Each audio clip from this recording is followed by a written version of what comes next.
What is up, Niner Gang? Hope everybody's having a great night tonight.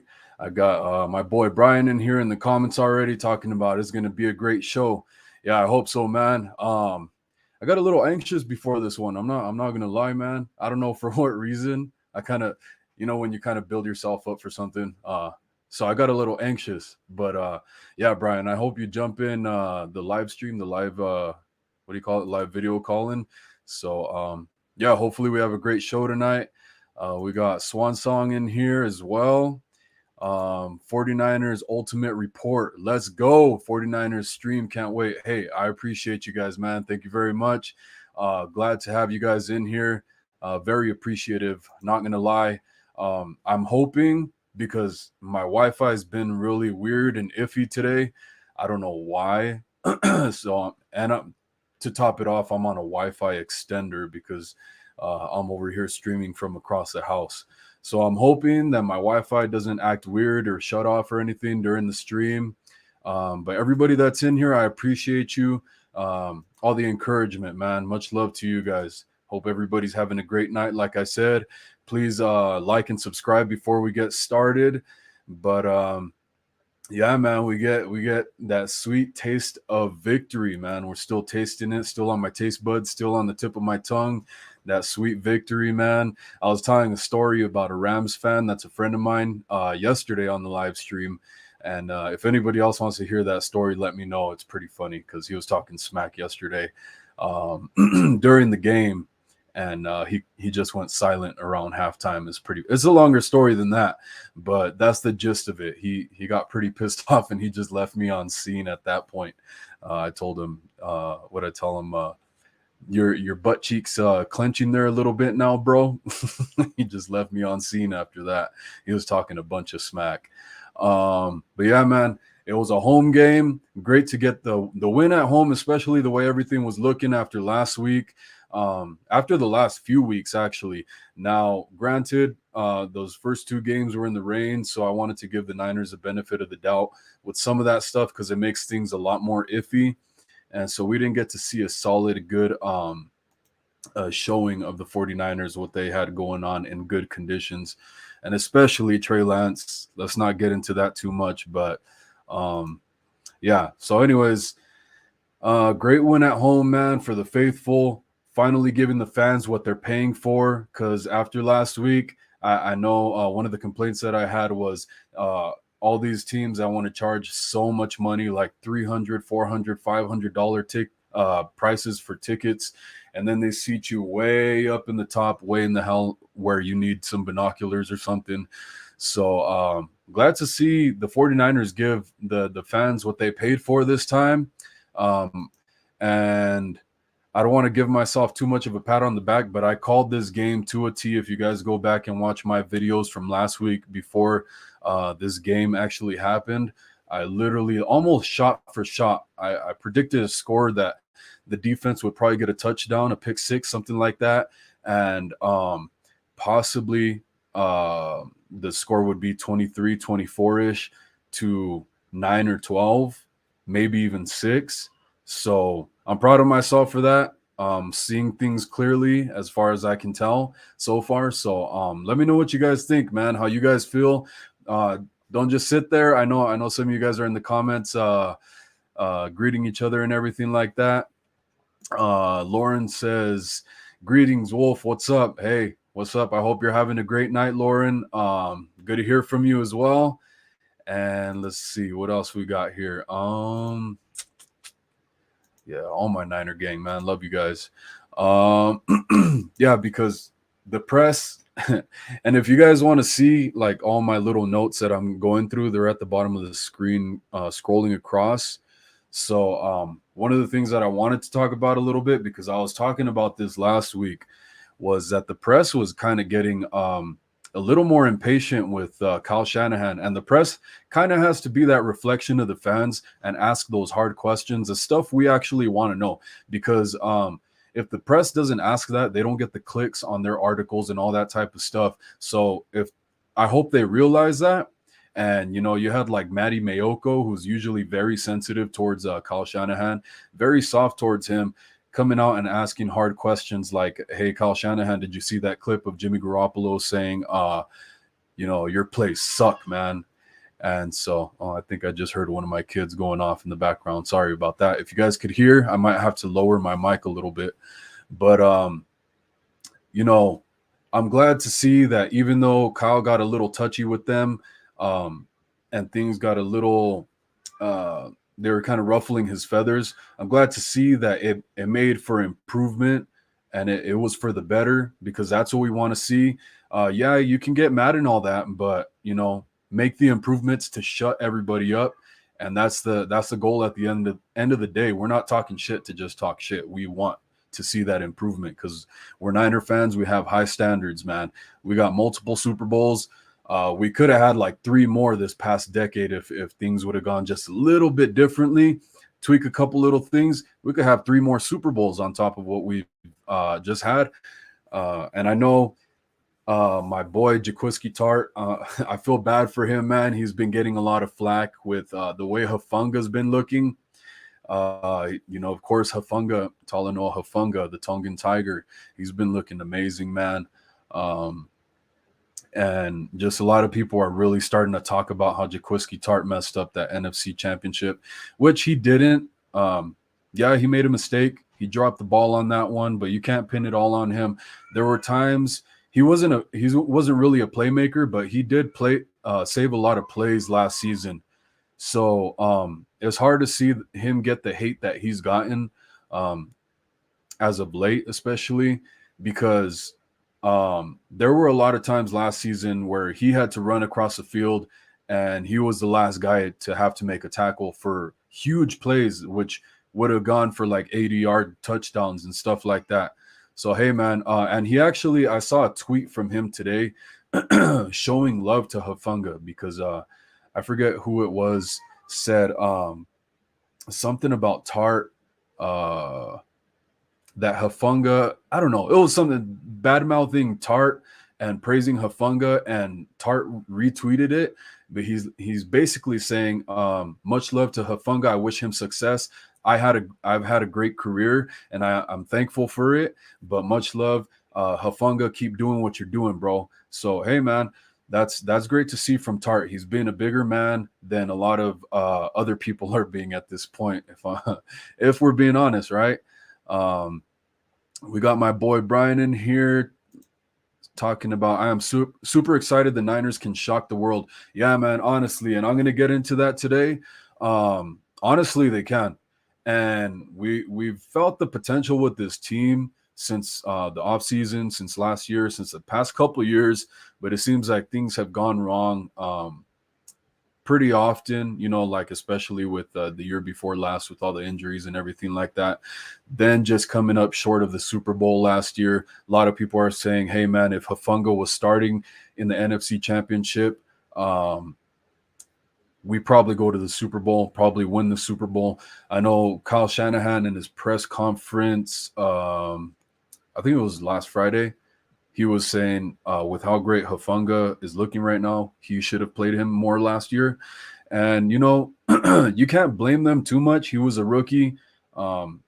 He was very close to making some big mistakes, even in the reps that he was getting. So you never know, man. You don't want to put too much on his plate as a rookie. Let him develop. Like I said, Tart was very solid. You guys, we can't just go and hate on him. He did good things. Held the spot for Hafunga, at least in the meantime, till we could get a huge playmaker in that role, which is kind of being a difference maker in this team, this defense as of yet, because we saw a veteran like Fred Warner. He dropped that possible pick 6 yesterday.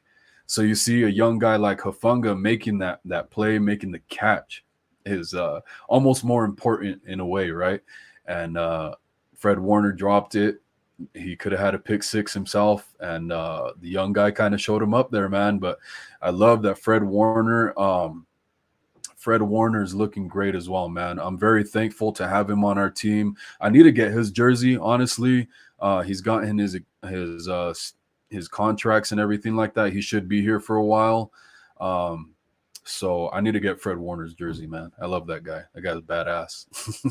Did you guys see when he trucked on accident? He trucked Nick Bosa in I think it was the last game, and Nick Bosa's like, "Man, you're a heat-seeking missile." I think that was actually versus the Seahawks. My bad. But Brian says the win was really good game for the Niners. If the Niners keep winning games, they might win the Super Bowl. Hey, man, and this is okay. So I was going to get to this point later because last week I was asking if you guys think this was a must win. For me, I felt like it just because we needed to get things back on track, get this team rolling in the right direction with some confidence, beating these guys that just came off the Super Bowl and getting some sweet revenge from the NFC Championship, of course. But more importantly, last year is done. We need to get this year back on track where we want it to be. If we want to go to the playoffs, if we want to win the division, and hopefully it's looking like our strongest competition in the NFC is the Eagles right now. They're undefeated. They're looking really good. And that's a pretty similar team to what we have. If we would have had Trey Lance, that's almost an identical structure. If you guys look at it, they're a really solid team all around, but they have a mobile quarterback. That's typically our defense struggles more with mobile quarterbacks. So we're going to have to see how that plays out. We want to get that number 1 seed. And to do that, I felt like we had to win this game to get that step ahead on the rest of the NFC West, right? Because as of right now, it's looking like the Rams might be the only competition. Now, who knows? The Cardinals had our number last year, so we'll see how that goes. They're not doing super great right now, but you never know, man. Division game. I'm curious to see how that goes. Hopefully the 49ers can win those games to pull ahead of the NFC West, win the NFC West with flying colors, and put everybody else to bed, man. So we'll see how that goes. That's how I felt about this game. I'm glad to get the lead of the NFC West because really the whole NFC West is tied, right? But just those division wins are what's setting us apart for spot number 1. Swan Song says, "You're a real one, Wolf." Hey, man, I appreciate it. And likewise, man, I appreciate you being here. You're a real one for being here. And if you actually, if you guys haven't seen, I posted the link to call in. If anybody wants to call in and talk about, not just in the comments, but you don't have to show your face if you don't want to. You can show your video end of the stream and call in live if you would like to. It'd be pretty cool. Lauren says, if the 49ers win a Super Bowl, they'll be tied with the Steelers and Patriots for Super Bowl wins. Yeah, man. And see, this is the thing. Like I said earlier, we could have had like 8 Super Bowls. If we would have won like the last 3 that if just you tweak a couple little things, man, we could have had 3 more Super Bowls in this past decade.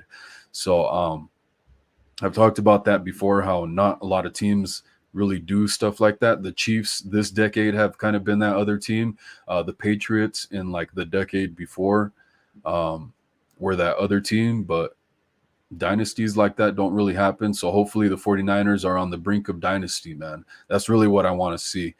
But yeah, we need to pull ahead of those other teams. Brian says Swan Song the GOAT. What the heck? I clicked on it. Oh, whoops. Swan Song the GOAT. Hell yeah. Gotta love our fellow 49ers, man. There's a lot of 49er hate, big civil war going on. I think it's kind of calmed down a little bit, but there was a pretty big 49er civil war these past couple weeks about the whole Trey Lance Garoppolo thing. So glad to see NinerGang come together. And that's what we want at the end of the day. Hit the like button and sub to the channel. Hey, 49ers Ultimate Report, I appreciate you. And likewise, man, you guys go check 49ers Ultimate Report out. I don't know, every time I freaking start a live stream, my laptop wants to refresh for a update. Worst timing ever. Laurel says WolfCast is cool. Yeah, I appreciate it. Let me see. Yep. Like, we just need going to this because this is one of my first topics right here. So I'm gonna go ahead and read this out. Swan Song says we just need the most important position to be great. Yeah, man. I feel like we've seen this show with Garoppolo so many times. I was ready for Trey Lance, but hey, man, glad that with the situation that did happen that we have Garoppolo.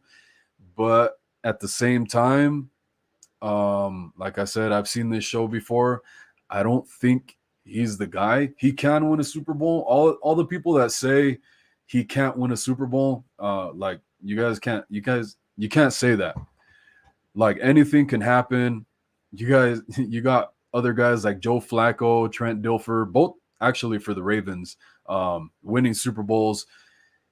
You have to play as a team. As long as a guy like this that doesn't make huge plays with his arm, as long as he executes and game manages, we should be good. But we've seen a lot of up and down from Garoppolo, so that's what worries me.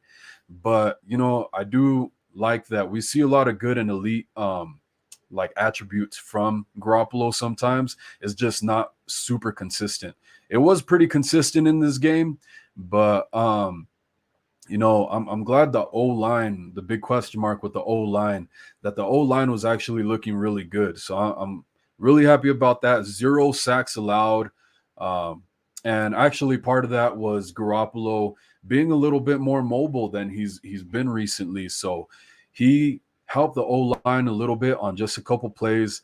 I know that one that he threw away, which is better than taking a sack, right? Just escapes the sack, gets the ball thrown away. And so that's good to see. And then as well as he scrambles out of the pocket for a 2-yard gain for a first down on third down.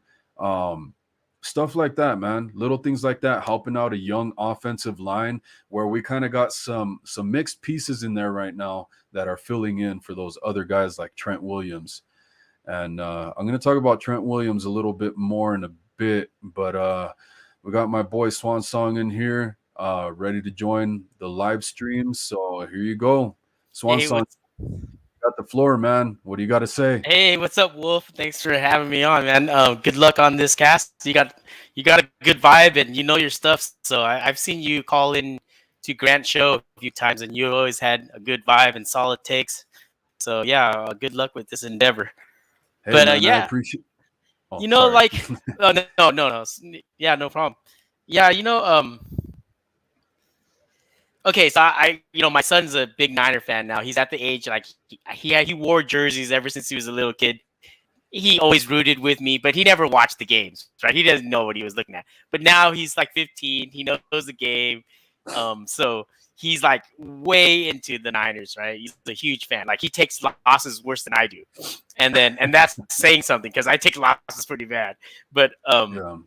he was telling me, he's like, Dad, do you think we could, he just told me this like 20 minutes ago. He's like, you think we could beat the Buffalo Bills? And I go, dude, with this defense, this team can beat anyone. Like legit. This team can beat anyone. But then I Yeah. said, but the way that our offense is playing, we can lose to anyone too. So Mm-hmm. I know no one wants to hear that, but it's true. Like because I've been a fan for a long time. I try to judge a team game by game, right? It's just especially when you because there's still a lot of questions that need to be answered with this team, right? Like Oh, yeah. especially on the offensive side of the ball, right? The defense is solid, man. This defense to me is better than 2019. They have to actually Yeah. go out and show it and actually do it.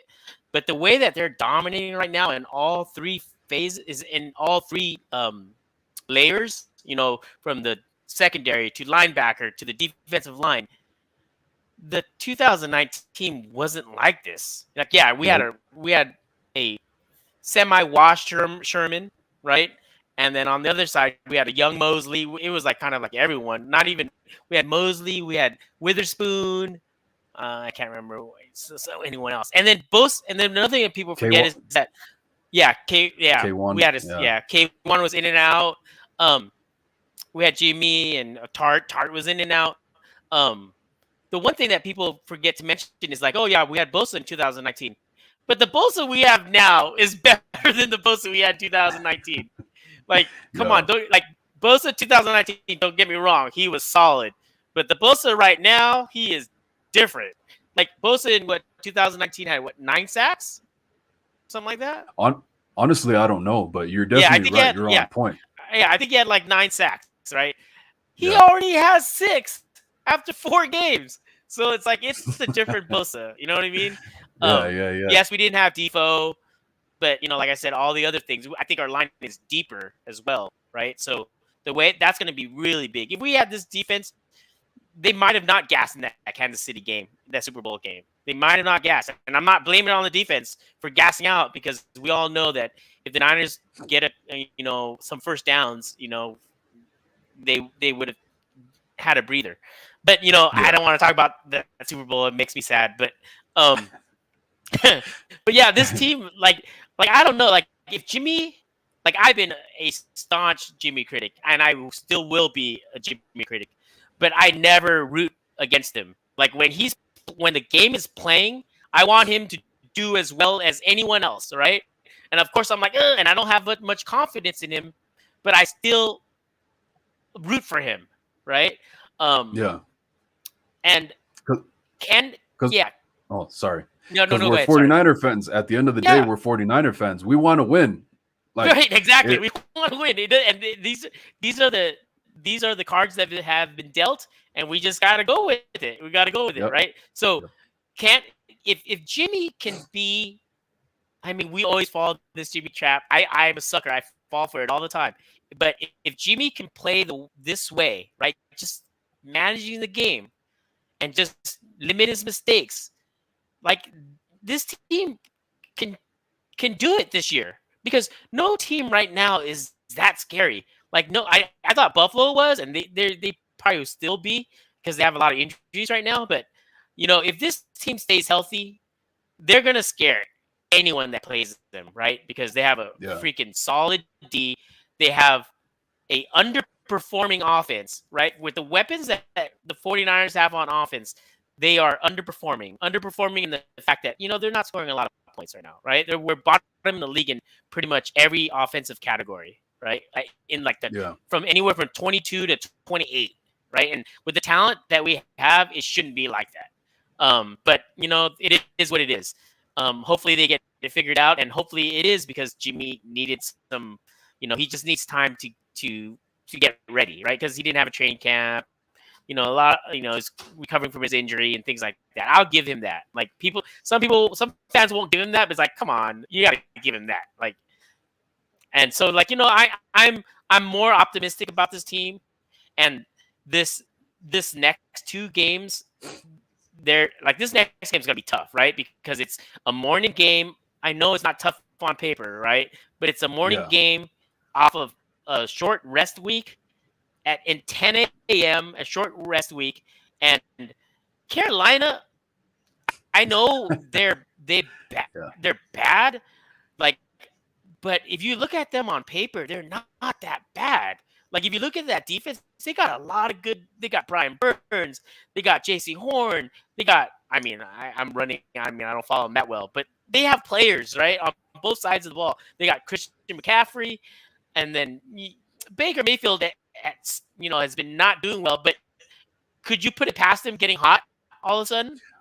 No, definitely not. They're definitely going to be playing pissed off from what I see. So you got to be careful about a pissed off team. Yeah, because this is like if they lose another game, they're done, right? They're absolutely done. Yeah. Like, so they have to win this game. And so you don't want to face opponents like that. But, I mean, the Niners should win this game. If they play their ball, they should win this game. And, I try not to look ahead too much, but then you have Atlanta, right? And then after that game, the schedule starts getting crazy, right? Then you have, you have the Chiefs, you have the freaking Chargers, you have the Rams again. The Rams right? again. Yeah. And then, like, if you look at after these 2 games, the next, I looked at it today, the next 7 or 8 games, none of them are gimme games, right? Even facing Arizona, they're tough. Like, I know that everyone likes to, make jokes about Arizona, but when they play us for the first time, they'll have Hopkins back, so that should change them as well, you know. So Yeah, yeah, so it's definitely. but you know, I like what I'm seeing. Like I bet my brother, you know, I live in SoCal, so you know, a lot of my family and friends, they're Rams fans, right? And Yeah. so I was at my mom's house this weekend celebrating my aunt's birthday, and then you know, of course, they're talking about Rams and blah blah blah, and I'm like, I go, dude, even with Jimmy Garoppolo, we're still gonna beat you guys because you guys have nothing going on offense right now. Like you guys have nothing. Like we're gonna just stop you guys. Watch. And then Shanahan's like $50, and I go, yeah, $50. Right? So instantly after that pick six from Hufanga, I was like, I texted the group chat, and I was like, here, yeah, what is it called? Give me my $50, easy money. I told you all this would happen. What, did you spend the $50 yet? No, it's in my Venmo. I haven't spent it. It's just in. Hey, I'll that's get good. to it. Yeah. Save it. Save it and parlay it. Turn it into like $50,000. I should have bet my other friends. I wasn't even thinking about it, but he was just. Yeah, that's what. Yeah, go ahead. I want to start bringing up bets on this these live streams too. I want to start talking with some of you guys on bets and like what do you call it, parlays, stuff like that. Oh yeah. Yeah, so I'm gonna start doing ideas like over unders and all that type of stuff. Oh, that's awesome. Yeah. I'm gonna yeah. try So I want to know. I guess the viewers want to know too, because I don't know a lot about you. So you're from the Bay Area. Yeah, I'm from if you know Salinas, California, Monterey Bay Area. Yeah, I was born there. I've lived in a couple different places, but I've been in Flagstaff, Arizona for like 5 years ish, 5-6 years. Right so yeah, been a Niner fan my whole life, and I actually saw, because let me see right here. We got a question from one of the viewers. 49ers Ultimate Report says, how long have you been a 49ers fan? Have you ever visited Candlestick Park before the 49ers moved to Levi's? And yes, I was lucky enough. Like I said, I've been a 49er fan my whole life. I've had people like one of my mom's boyfriends or something try to put a Cowboys jacket on me when I was a little kid. Yeah, man. But my most of my family is 49er fans. We grew up in that area, so is Niner gang all day. We got a couple Raider fans, a couple Seahawks fans in the family and stuff like that. So very unfortunate for them. I feel bad for them, but hey, that's what they get. You're picking your poison. And for the question here, I have been at a game at Candlestick Park before, a couple of them, so that was great, man. That's awesome. It's sad, man. I wish we could at least rebuild a new stadium there, so I hope we get that going.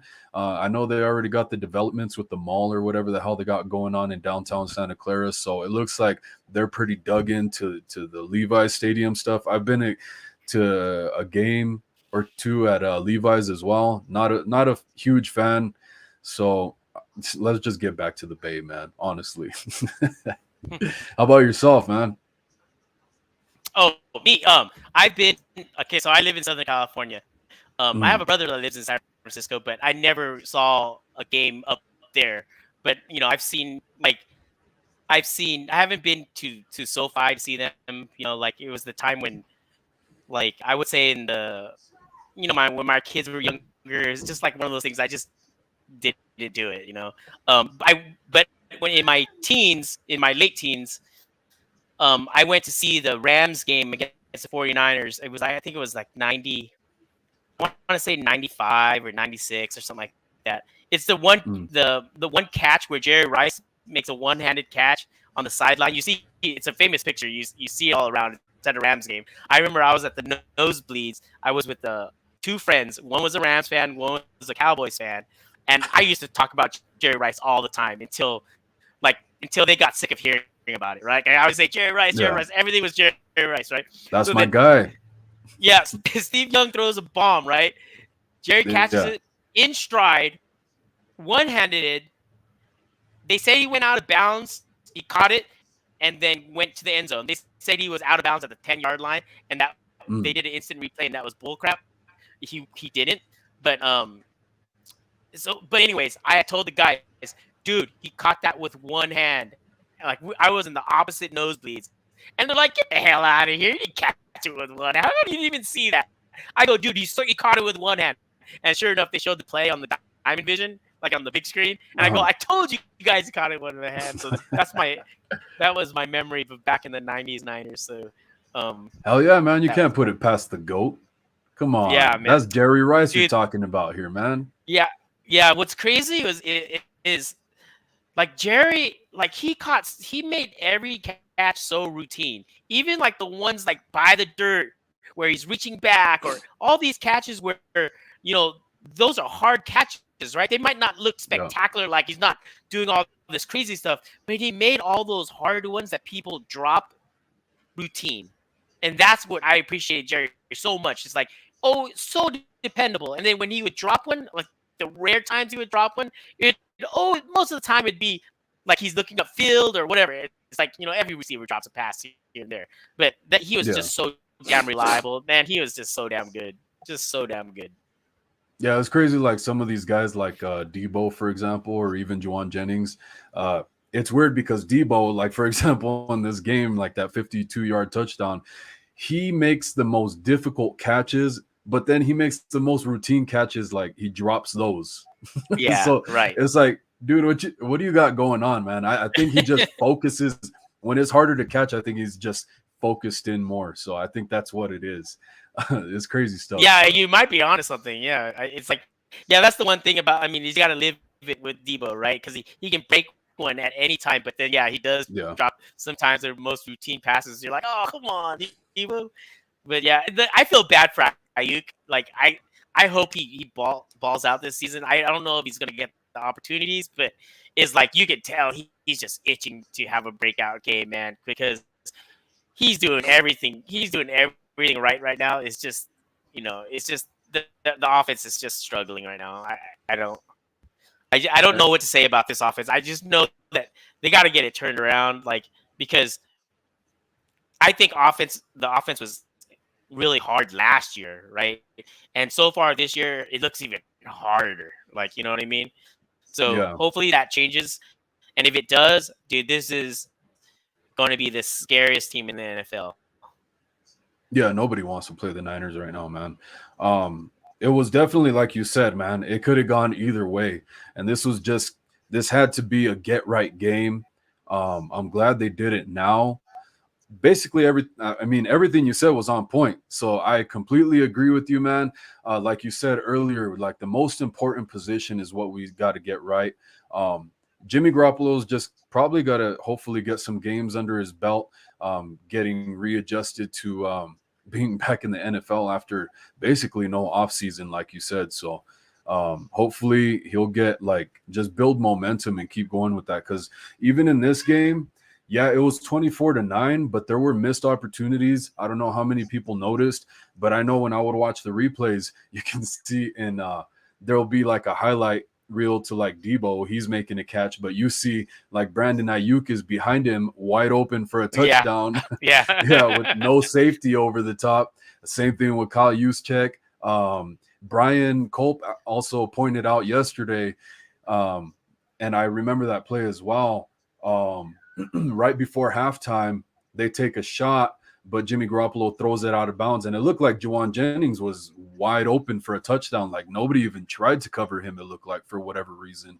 So that was really weird. I hope they were in film study today, correcting those mistakes, hopefully. And I was going to go into this a little bit later, but I guess now might be a good time. So the Rams, we beat them this time. But if you guys notice the trend for the past couple years playing the Rams, we've been blowing them out during the regular season for the most part. But it's always season to season, the second game of the season versus the Rams always tends to be super close for whatever reason. So hopefully not only did the 49ers, like Kyle Shanahan, I don't think Bobby Turner had very much to do with this game plan or anything because he just got back.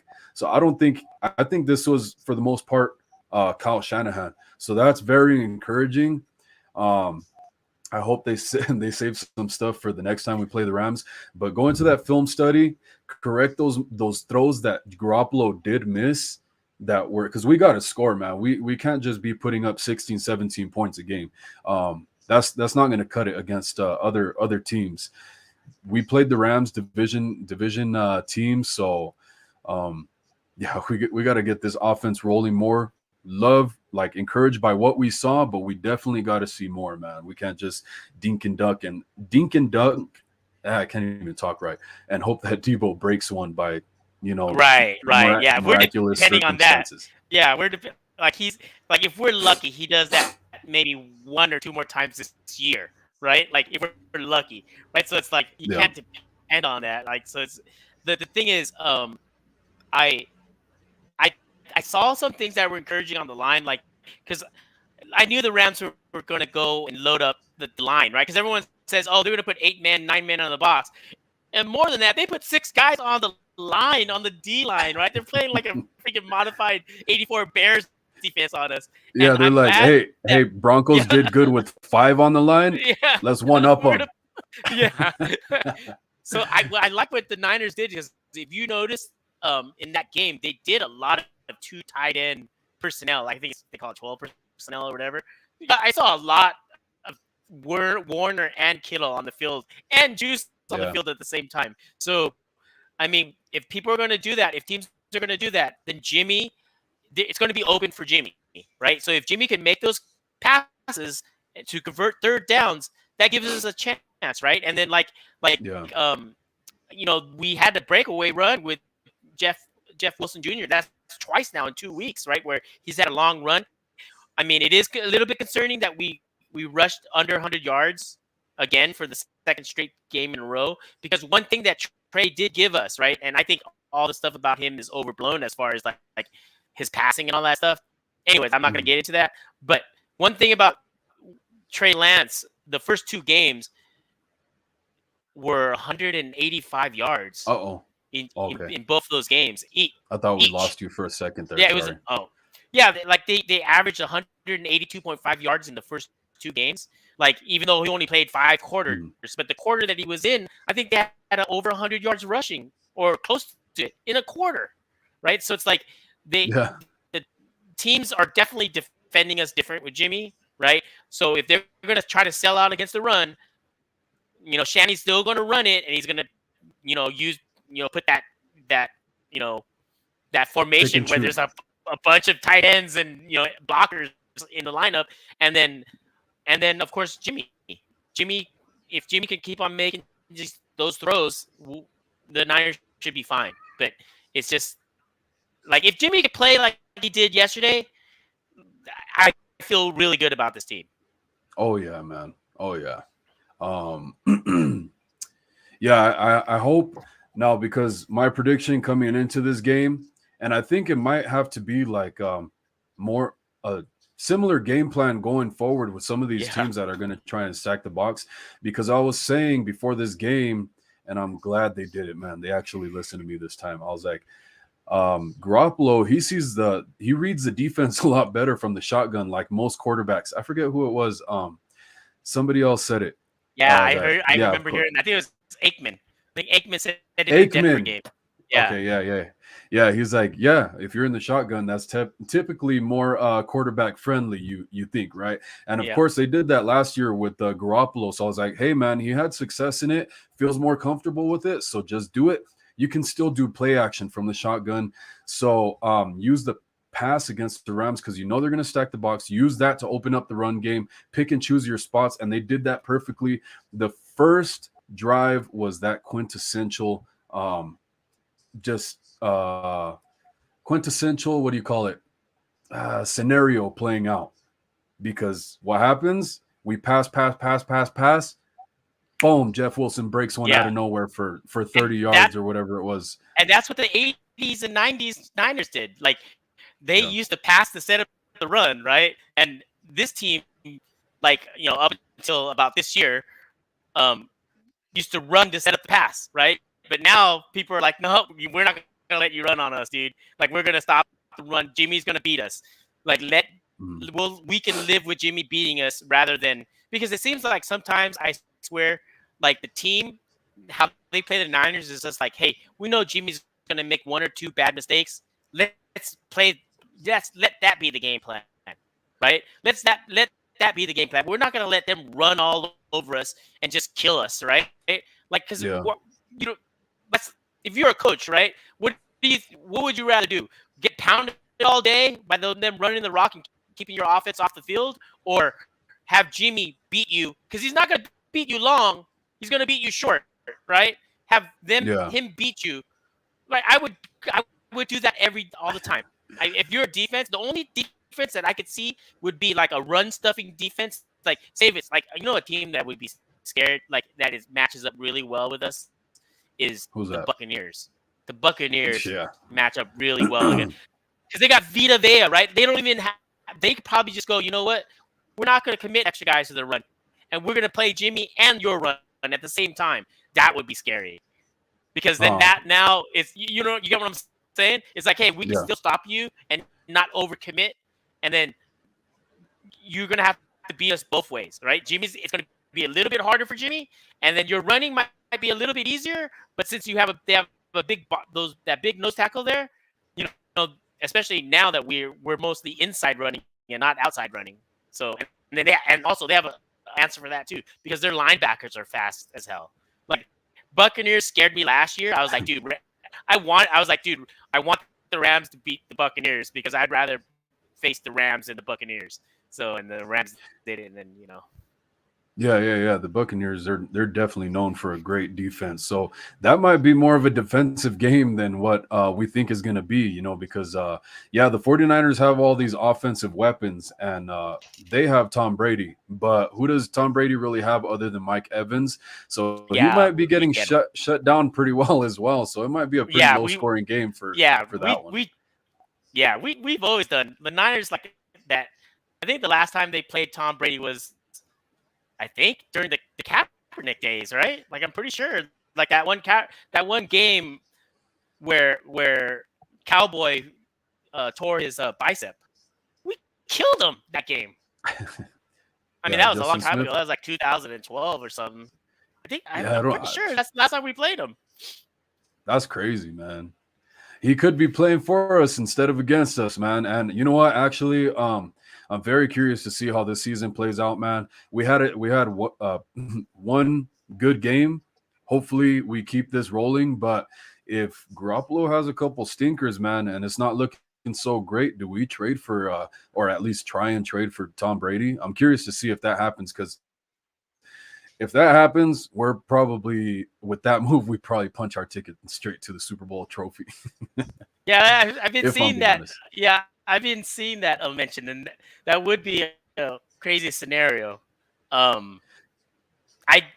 definitely don't see it happening, but nothing surprises me in the NFL. Like if it happened, I'd be like, whoa. But it's definitely a scenario that possibly could play out because it's like if the Bucs are like sucking and they know it's over, and the Niners are desperately in need of a quarterback, then maybe something gets done. I don't know. Because it's probably, I don't know if this is Brady's last year or not. It sounds like he's getting divorced soon. At least that's what I'm hearing. Like he's getting divorced. I saw in the news thing today. Like I guess both parties have gotten divorce lawyers. So if he's getting divorced, does that mean that he plays more football, or does that mean that he really retires? I don't know. I'm not gonna lie, man. It'd be really cool to see Tom Brady here just because I know that he's a 49er fan himself. So just get him that one Super Bowl with the 49ers and then he could be on his way. He's already in this 2022 season, so he might as well make the best of it with us. Right. Now, the thing is, the 49ers don't really have capital, that we can get rid of at least. If we're going to trade like Jimmy Garoppolo on a player, like who do you really want to get rid of? We don't. Right. That's tough. It's probably going to be a linebacker if I'm being honest. If it was Jimmy Garoppolo and another player. CG Ruthless says Sports Network says Atlanta is kind of a spoiler. Yeah, we gotta be careful about that one too, man. Yeah, well, one good thing is I think Cordarrelle Patterson is hurt. Yeah, man. So that's good. Yeah, we'll see how good they're. Sorry about that. No. I was just gonna say I'm not saying I root for his injury, but him not being in the lineup is good for the Niners. Yeah. Oh, yeah. Of course. But I mean, we'll see how well they spread the ball around after. Like, we probably got to watch them this week and see how they do. I haven't seen very much of Atlanta recently, but I did watch some of the Panthers. I feel pretty good about it, but hey, man, they have a pretty stout defense, so I think it's going to be in Jimmy Garoppolo's hands again, man. Just to not make any mistakes, not any crucial mistakes, at least. You know, maybe get a little leeway with something here and there, but Garoppolo, just keep doing what you're doing, man. Don't make any crazy mistakes, bro. If you got a dink and dunk, I like it because it's going to help the defense get a rest too, give them more of a breather. So I do like that. I as far as Jimmy, if he's moving the chains, I'm happy, because if he's moving the chains, that's fine. Gives the defense rest. It keeps the pass rush off of us. And, and I think Shanny's proved that if he can string first downs, he can get deeper into his bag, right, of tricks, right? Because for him, it's all rhythm. It's all like sequencing. It's all getting more plays in. And if they're moving the chains, he gets to start playing with the defense, right? He starts to see what he can get away with. But if it's 3 and outs, it's hard for he's like starting brand new at every time, kind of in a way. Yeah. You know what I mean? There's no momentum. Yeah, no, definitely. That's gonna have to be the thing going forward, man. Just balance, because we're gonna have to learn to put the ball in Jimmy Garoppolo's hands and get him some more confidence. Because if we're gonna have any chance at winning, I think we're gonna have to just find that balance and make defenses stay on their toes a little bit more. We can't just lean on the run game like before. I think it's gonna have to look a little more like this past game as far as run and pass balance. Let me see. And people, I don't want to be misquoted here, but this team, if all things stay the same, right, the deciding factor of where this team will go, it depends on Jimmy. And what I mean by that is not Jimmy carrying the team. It depends on Jimmy just being a manager, right? Like, we can have the defense could play lights out. Everything could be exactly like how they are right now. But if Jimmy plays bad, it won't matter. All of it will not matter, right? So that's what I mean. It falls really on Jimmy in a sense that, like, yes, it's been done before where defenses have carried a quarterback like Jimmy. But if you look at the stats of those quarterbacks in the playoffs, they actually are improved. They win the turnover rate, right? Like they don't do that bad, right? So it's like I look at Trent Dilfer's stats of his 4 games. He had 3 touchdowns, 1 interception, and I think he passed for a total of like 400 yards or 450 yards in 4 games. Jeez, it's bad. But we all know that the NFL is different now. Like those the Ravens faced was the guy from the Panthers, Kerry Collins. Cam Newton. Yeah, no, Kerry Collins. It was Kerry Collins, right? Oh, you're talking about back in the day. Yeah, back then. So it's like you can't compare. Like if the Niners are the Super Bowl, it's either going to be Mahomes or it's going to be freaking Josh Allen, right? Like it's going to be one of these crazy ass quarterbacks. Right? Most likely, unless you get a crazy team like the Bengals come out of nowhere and just miraculously beat these other better teams. Yeah. Which, and even then, Joe Burrow is pretty good. Yeah, he's pretty good, man. But I just don't think they have the rest of the tools around them enough yet. I think it was kind of just a fluke that they made it last year. I was rooting for them to make it, and I was like, man, if the Bengals, I know. Yeah. I was like, I was at my mom's house and I was like, yes, the Bengals won. No way, right? Like, oh, dude, this is set up just for us, perfect for us. Yeah, that was crazy, man. We had it. I know. Yeah. Oh, really quick. CG Ruthless Sports said, good stream. I shared. Hey, man, I appreciate it. Thank you very much, bro. Let me know if you ever want to work together. And okay, right here. 49ers Ultimate Report says, I'm still mad at the 49ers left San Francisco, but I'm still rooting for the 49ers, as we all are. I think it's kind of the same case for everybody. I don't think anybody's really like an actual fan of Levi's, but going back to Candlestick, man, and what we're talking about with the Super Bowl, I went to the year that the 49ers went to the NFC Championship with Harbaugh, and we fell short of the Super Bowl because the Okay, yeah. Giants beat us I, out. right. So I The Trent went to Williams go, game. yeah, actually, yeah. Yeah. So I went to the 49ers Giants game during the regular season, and we whooped on them. So that was another year where I was like, oh yeah, man, we already whooped their ass during the regular season. This should be an easy walk into the damn Super Bowl. Nope. Yeah. Kyle Williams made sure of that. But CG Ruthless says my first 49ers game I attended was 2008 in the finale 2008 season where we beat Washington Redskins. Right on, bro. Hell yeah. I miss Candlestick. Um, Let me see. Now, Swan Song, I don't know if you got a time frame where you got to go or anything, bro, but I got some other topics here as well. Um, yeah, let me know. Let me know. Yeah, it's up to you, man. Like, I Pretty free. yeah, I'm free. Okay. So, one of the things that how we were talking about earlier with hopefully Garoppolo correct some of that stuff in the film where he misses those deep shots, man. They did kind of take one to Warner, and I saw people were kind of criticizing Jimmy Garoppolo for overthrowing it, but I think having the right personnel is going to be is going to play a factor in it as well, because for me, I've been activist for Ross Dwelly, man. I love what he does when George Kittle's out. And even when George Kittle's there, just Ross Dwelly has elite hands. He's badass, man. Yeah. And He's got one of the best hands on the team. oh yeah, man. We've seen some of it this season already. And he was hurt this last game. But that pass to Warner, I think if that's Dwelly, man, he catches it, because I don't think that was overthrown.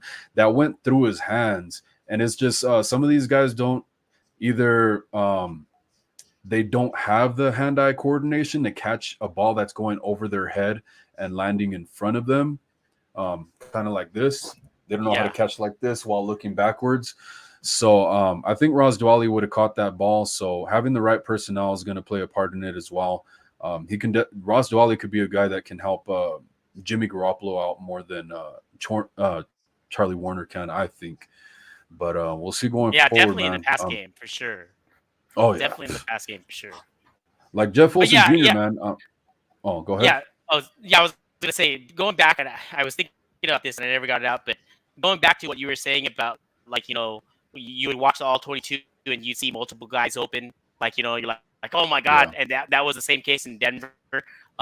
One thing is that I know that how Shanny coaches these QBs, at least the QBs that we have. And I don't know how it was when he was in Atlanta, but it's very scheme dependent, right? So it's kind of like the read. Jimmy kind of knows where he's going to go. Like, he sees a pre-snap. I'm sure there's some judgment calls that he has to do with that. And even that's probably schemed. Like, hey, if you see this guy pre-snap, then go over here, go over there. But your first read or second read should always be this, right? So I've always thought that that's kind of limiting, right? It's kind of limiting for the quarterback, because other guys might get open, but to be honest, he's never going to get to that read. You know what I mean? Yeah. So it's like, it's almost kind of like fool's gold in a way, right? But that's just the way that the Shanny system is also QB friendly, and I think in that regards, where it's kind of like all the things are kind of like he's kind of holding your hand through all of this, right? But at the same time, it's limiting too, and it's kind of like I said, fool's gold when you see all these guys open, but it's not like it's not like a top tier quarterback like Mahomes or whatever, where I'm sure he does scheme stuff too, but for the most part, he probably has way more autonomy in his offense to kind of just go, this is like more of a traditional read 1, read 2, read 3, read 4, like all those things. And plus, of course, he's better off platform, and he can buy himself a little bit more time, all those things, and he can make all the throws, right? So that is a part of, I think, the limiting factor of tossed into it. But I think even with that said, though, even when you break out the film and the opposing defense looks at it and go, oh, man, we better watch this. Ayuk's always open here, and if they don't worry about they don't worry about it because they're always going to go on this read and this read, right? If they get some tell, they always go on this read and this read. Don't have to worry about that guy. But that's where Shanny, and I'm just peeking out of my butt here because I'm not a coach or I'm not even an all 22 watcher, but I'm pretty good at strategy, I guess. But it's like if they were gonna do that, then the coach can then change it up, right? And go, oh, they think our first two reads for this formation is this, but you know what? We're gonna make it on the right side this time. You know what I mean? Change it up. Yep. Like I'm not sure Wrinkles. how easy. Yeah, wrinkles. I'm not sure how much they could add to that, but that's something that they can look at and go, yeah, we're gonna trick them, right? They're gonna think that this is the second read, but in actuality, it's Ayuk that's the second read here, and where normally he might be the third read in that formation. Like stuff like that would be interesting. Even different personnel could just kind of scramble the brain of the defense as well. And I want to give Brian Culp some kudos here because you and him made the really great point about which I kind of forgot to make the point about it, was the reads. That has to play a part in it as well. I'm sure that's what Garoppolo was talking about with having a little bit more freedom. Like, hey, here's the play. Do what you can. Now it's more micromanaging. So yeah, and that can we hurt. don't know. I mean, you got to think. Yeah, like I'm not trying to be a Jimmy G apologist. Everyone knows how critical I am. But when you micromanage someone, they become smaller. Like they literally will become smaller, right? It's just the way it is. That's human nature. That's human nature. Let me read this real quick. 49ers Ultimate Report says, Wolf, great stream, but I can't stay for the rest of the show. Everyone, please like. It's NinerGang WolfCast. Have a good night, everyone. Hey, bro, I appreciate you. Thank you very much. Hope to see you again soon, man, and hope you have a great night. Thank you very much. CG Ruthless says, well, we need to involve Jennings more in the passing game. Debo and Ayuk will get their targets. Kittle should be in the mix as soon as Trent returns. Yeah, man. And that's the thing too. Yeah. That's a great point, CG, that Kittle's probably picking up some of the slack for the O-line. I know he was blocking a lot more than he was receiving. I saw him lined up against like to the left or the left tackle or the right tackle, especially when Moore went in. I saw him a lot on that left tackle side, right next to Moore, Hey, man, and you know what? There's a lot of talk about his health right now and why he's not running around. Maybe his groin is still a little iffy, but, man, he was out there pancaking guys, man. So he's doing his job. I saw that. And the 49ers are going to play off that at some point. All these blocks that he's making, the defense are going to be ready for his blocks when he's going to sneak out for a reception. So it's going to build up to that. So, yeah, I can't wait to see Kittle get in the mix, man. I had him scoring a touchdown in one of my parlays, and I got super pumped up when he got that almost touchdown with the 2 toes in. But, hey, man, it might be that big-ass helmet he has on now weighing him down a little bit. So that ugly new helmet that everyone has on. Yeah, the rhinoceros. Yeah. That's what it looks like. For real. Like. One of those dinosaurs with the big old what do you smashing thing on the skull. Yeah, Triceratops, I think it is. No, the one with the big old ball on its head to like smash into brick walls and stuff like that. Oh, okay. At least that's what they show on Jurassic Park. What were you gonna say? No, I was gonna say, what do you think about Debo in the backfield? Because now they tried Debo in the backfield a few times now, and he's only been getting like 2 or 3 yards a carry. It's like at this point, maybe fake off of it. Like they see him in the backfield, he's gonna get the ball. Maybe do a fake off of it because them giving up the ball, he hasn't been getting anything off of that, like nothing. And I fear that it's like at the end of the day, I know Debo's tough, but he's still a wide receiver. He's not a running back. You know what I mean? So it's like you gotta limit that, man. Because if Debo goes down, dude, we thought our offense was pathetic. Now, dude, Debo goes down, it's going to be atrocious. Yeah, straight up, man. He he kind of caught on fire towards the end of the last year at the regular season, towards the end, right? And I think that you got to kind of save him for that. If you need him to win some of these games, help win some of these games, put the team on his back a little bit, then okay. So we can make it to the playoffs and get like a high seeding. But dude, man, don't be running him like this. I've been saying it for a long time. I've been saying since the offseason, play action off of it. Do that as much as you can, and it'll open up the runs for him, man. Yeah. But don't be, especially to run out the clock in the last game against the Broncos before halftime, bro. Dude. You almost got injured on that play, man. They did the same thing with Jeff Wilson Jr. And it's ridiculous, man. You got all this talent, all this depth, and it's like that time is to see what you got in some of these other players that are in those depth positions as of right now, like Mason. Everybody wants to see Mason, man. Tevin Coleman got activated for this game. We didn't see him. That would have been a perfect time for him to run out the clock, man. He's a super physical back. So just stuff like that, man. You got to get your head in the game a little more, Kyle Shanahan. That's weird to me. I don't get it at all. It's weird. At all, bro. I said it, like all Trey Lance, all those guys, even McGlinchey, he was just coming off an injury and then he gets to start week 1. Like, you want to take it a little bit slower, maybe? Like, don't just throw your guys. Like Elijah Mitchell just came off injury and then boom, right away gets re-injured. Like, you got to spread the wealth. Choose wisely. Kyle Shanahan, be smarter. Are we going to get Mitchell back for KC? I think so. I think he was put on reserve for 4 weeks, so I think he's going to be back for Falcons, actually. Okay, if I'm correct. But it just depends on his. Back for KC, man, that'd be awesome. I think the thing is we can, but it's just how is his injury going? I don't think we have gotten any status reports on that, so that's going to be something to look at. But what CG Ruthless is talking about here about involving Jennings more, a lot of people were worried about him and his drops. He dropped a pass in this game. Right. It happens, man, but he's a very solid receiver, so I do want to see more of Jennings, especially like, okay, yeah, you can take deep shots to speed guys who are running off coverage, and Jennings doesn't get a whole lot of separation on those, but he's bigger than most of these corners, so just body them, box them out, and take a shot to him, man. Probably catch the defense off guard, honestly, I think.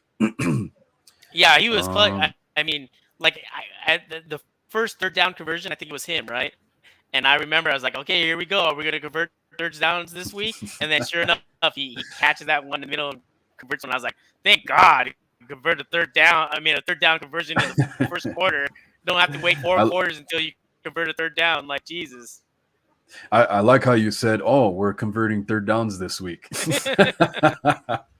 Oh, that's super funny. Laurel Glenn says it's possible that Brady could be a Niner.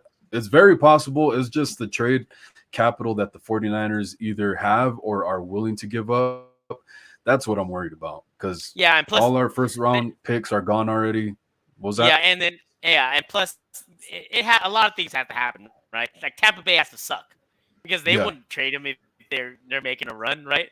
Like they would have to suck. They would have to lose the next 5 games or whatever, right? Oh, sorry, Brian. Sorry, Brian wants to call in too. Should we have a 49ers roundtable? Oh yeah, go for it. It's up to you guys. Let me see. Shit, my bad. What were we talking about? Oh yeah, the Buccaneers. Yeah, that was a great point. Yeah. That was the thing too that I thought about. I'm glad you made that point, because when I was thinking about that Brady trade, it was like, yeah, the Buccaneers have to suck for that to happen, because they're not just going to give up their season so that the 49ers could be happy and Tom Brady could be happy. Right. They need something for it, and they basically have to have no hope, and we have to get. Yeah, and their division sucks. Tampa Bay has like the worst division, right? Well, like the whole NFC. Yeah, like they have the whole NFC is. They have the Saints. They have already beat, and then who else do they have? Who else is in that division? I'm missing one more team. You said Atlanta, Saints, and Carolina, right? And Carolina. Yeah, dude. Dude, those are easy wins right there. Yes. Hey, I don't know how those division games have been going, so I'm gonna keep an eye on that. But yeah, true, very, very true. And the Falcons, hey man, Even though with their injuries, they might Cordell Patterson. I don't know how long he'll be out, but Marcus Mariota, he might he's a little more athletic than a lot of people give him credit for, and he might be able to do some things, especially moving on into the season. So they might threaten the Buccaneers for that spot this year, just maybe. And CG Ruthless says, have a great day. Found you on Twitter. Hit me up sometime. I can get you on the 49ers round check. Always looking to add more to the crew. Hey, for sure, bro. I will. I got you for sure. Thank you. Let me see. Brian, where you at? But let me see here. So this is a question I have too. If you want to chime in on this at all, Swan Song, I have Trent Williams, bro. I'm wondering if he's going to be here next year as well. That's another question mark because and this is one thing that I'm glad to see the 49ers doing this season, because I've been talking about it like in the bulky era, how they used to sign guys earlier than later. And typically it would work out to get those players on cheaper deals for the most part before they had super like explosive seasons. And the 49ers seem to kind of start taking that role this year. But Trent Williams, man, I don't know if he's going to get extended or what's going to happen, if he's going to retire or what's going on, man, especially if the 49ers get the Super Bowl this year.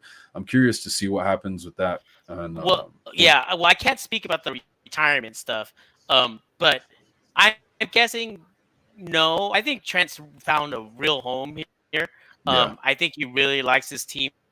I, I, I don't. The Niners are stuck. I mean, I'm stuck with Trent Williams, the best left tackle. Like their contract wise, they can't get rid of him because they just restructured his contract. So his dead money, I'm over the cap right now. His dead money, if they got rid of him next year, the 49ers would lose $28.7 million in dead cap. That would hurt. And they save nothing. They actually lose 1.3 million in cap if they get rid of him next year. So not only that him gone would cost them even more cap, if they got rid of him, like him playing is cheaper for this year. Mm-hmm. You get what I'm saying? No, and definitely. They could definitely restructure him again, because I know they restructured him already, right? Didn't they? Yeah, they had to restructure him just a few weeks ago. I think he did it when Kittle got his restructure as well. Yeah. So they could do the restructure game again with these players. So so the reason I ask is because it kind of seems like he's taking a step back. Like he's already dropping in the top 100 players of the NFL, and then he seems to be regressing a little bit. He doesn't seem in these past few games to be, even when he was healthy, he doesn't seem to be the Trent Williams of usual. So I'm just curious to see if he's willing to get a trade done next year. Like you said, I do think he's very comfortable here. I think he wants to end his career here, but the thing is he ready to end his career and retire, or he's probably going to let his pride get the best of him and try to do it at least one more year, especially if the 49ers don't win the Super Bowl. I think if they win the Super Bowl, I think he contemplates it a lot more, just retiring on a high note. Yeah, I could see something. I mean, maybe he could do something like that. I'm guessing. I know that he has businesses. He's like an entrepreneur. He has businesses all over the place. So I think he would want to play to make more money. But as far as him being like dropping off a little bit, because last season was amazing, right? And this year he was still doing well, right? I know he gave up a couple pressures here and there, but maybe he's pacing himself too, right? Like that's always smart. Right? Like at this point, it's like, dude, we're with the roster that we thought we had, it's like, hey, dude, just chill out, take it easy. The real games don't happen till later on, right? Like the real games, right? Yeah. And I mean, he still was the highest graded his 80-something PFF grade is still super high, right? You know what I mean? It's not like it wasn't like 90 or whatever what we were spoiled with, but he's still the best left tackle in the game, dude. Like I saw Terron Armstead, who's considered like the second best left tackle in the game. He got his ass exposed this last game on the Miami game. I saw him get eaten up in that game. I don't know who. So you know what I mean? It's like it's. I haven't seen him get beat this year where I'm like, oh man, Trent's dropping it off, right? I know the stats, the PFF grades are a little bit lower, but after his epic season last year, how could they not go lower, right? Well, yeah, like his worst is still better than the most of the NFL left tackles. So love that guy. We got my boy Brian in here, man, and he came on with the surprise today, man. He got the NinerGang WolfCast hat on. That's badass, bro. Oh, snap. I was badass hat. Right? I was not expecting that. Oh, Brian, you are something else. What's up, I just wanted to shout out, once again, keep grinding. Swan Song, dude, you are so knowledgeable. You are very proficient. You have a very good way of articulating. Dude, you came on. You've been so very knowledgeable. You are one of the GOATs in all of the Niner chats, and I really do appreciate your, contributions, whether or not it's here or there. Dude, you've got Croc, Cone, you've been on everything. And one thing is nice is like you can articulate, and you're not one of those guys that go, and that's sometimes me. no, Wolf, you're good too. But sometimes, like when you're really like excited and stuff like that. But Swan, you got this demeanor about you, dude, and I really appreciate it. And I'm really excited to play fantasy against you. And once again, it's nice to get other people to come in and talk to other people. And it's all small at start. It's a small start at first. And Wolf, dude, you just keep grinding and you're doing great. But I have a question for both of you guys, and I'm gonna jump off the question after this because it's getting a little late for me. But yeah, I feel you. I want to. I kind of know a little bit. I'm a big special teams guy, but regardless of the contract, how much longer do we really can depend on Robbie Gould? Oh man. Oh yeah. Go ahead, Swan Song. I think you're ready for that one. Okay, so he's how old is Robbie Gould right now?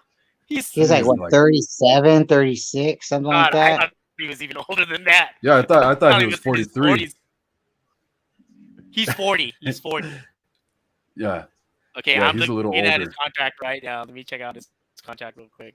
I know he got signed. Okay, I understand the reason the Niners might have given him a bigger contract than normal. I believe he's the all-time scoring player for the 49ers. I know that actually includes the other teams that he played with. But I think they reached out to him because what the sad thing about Robbie Gould is he sleeps in a hotel room the whole entire season. His family lives in Chicago. He flies out here. He's in a hotel room. So they had to give him some kind of lucrative deal to make this work for him, because I honestly think he wants to go back to Chicago and retire. Yeah, he's done.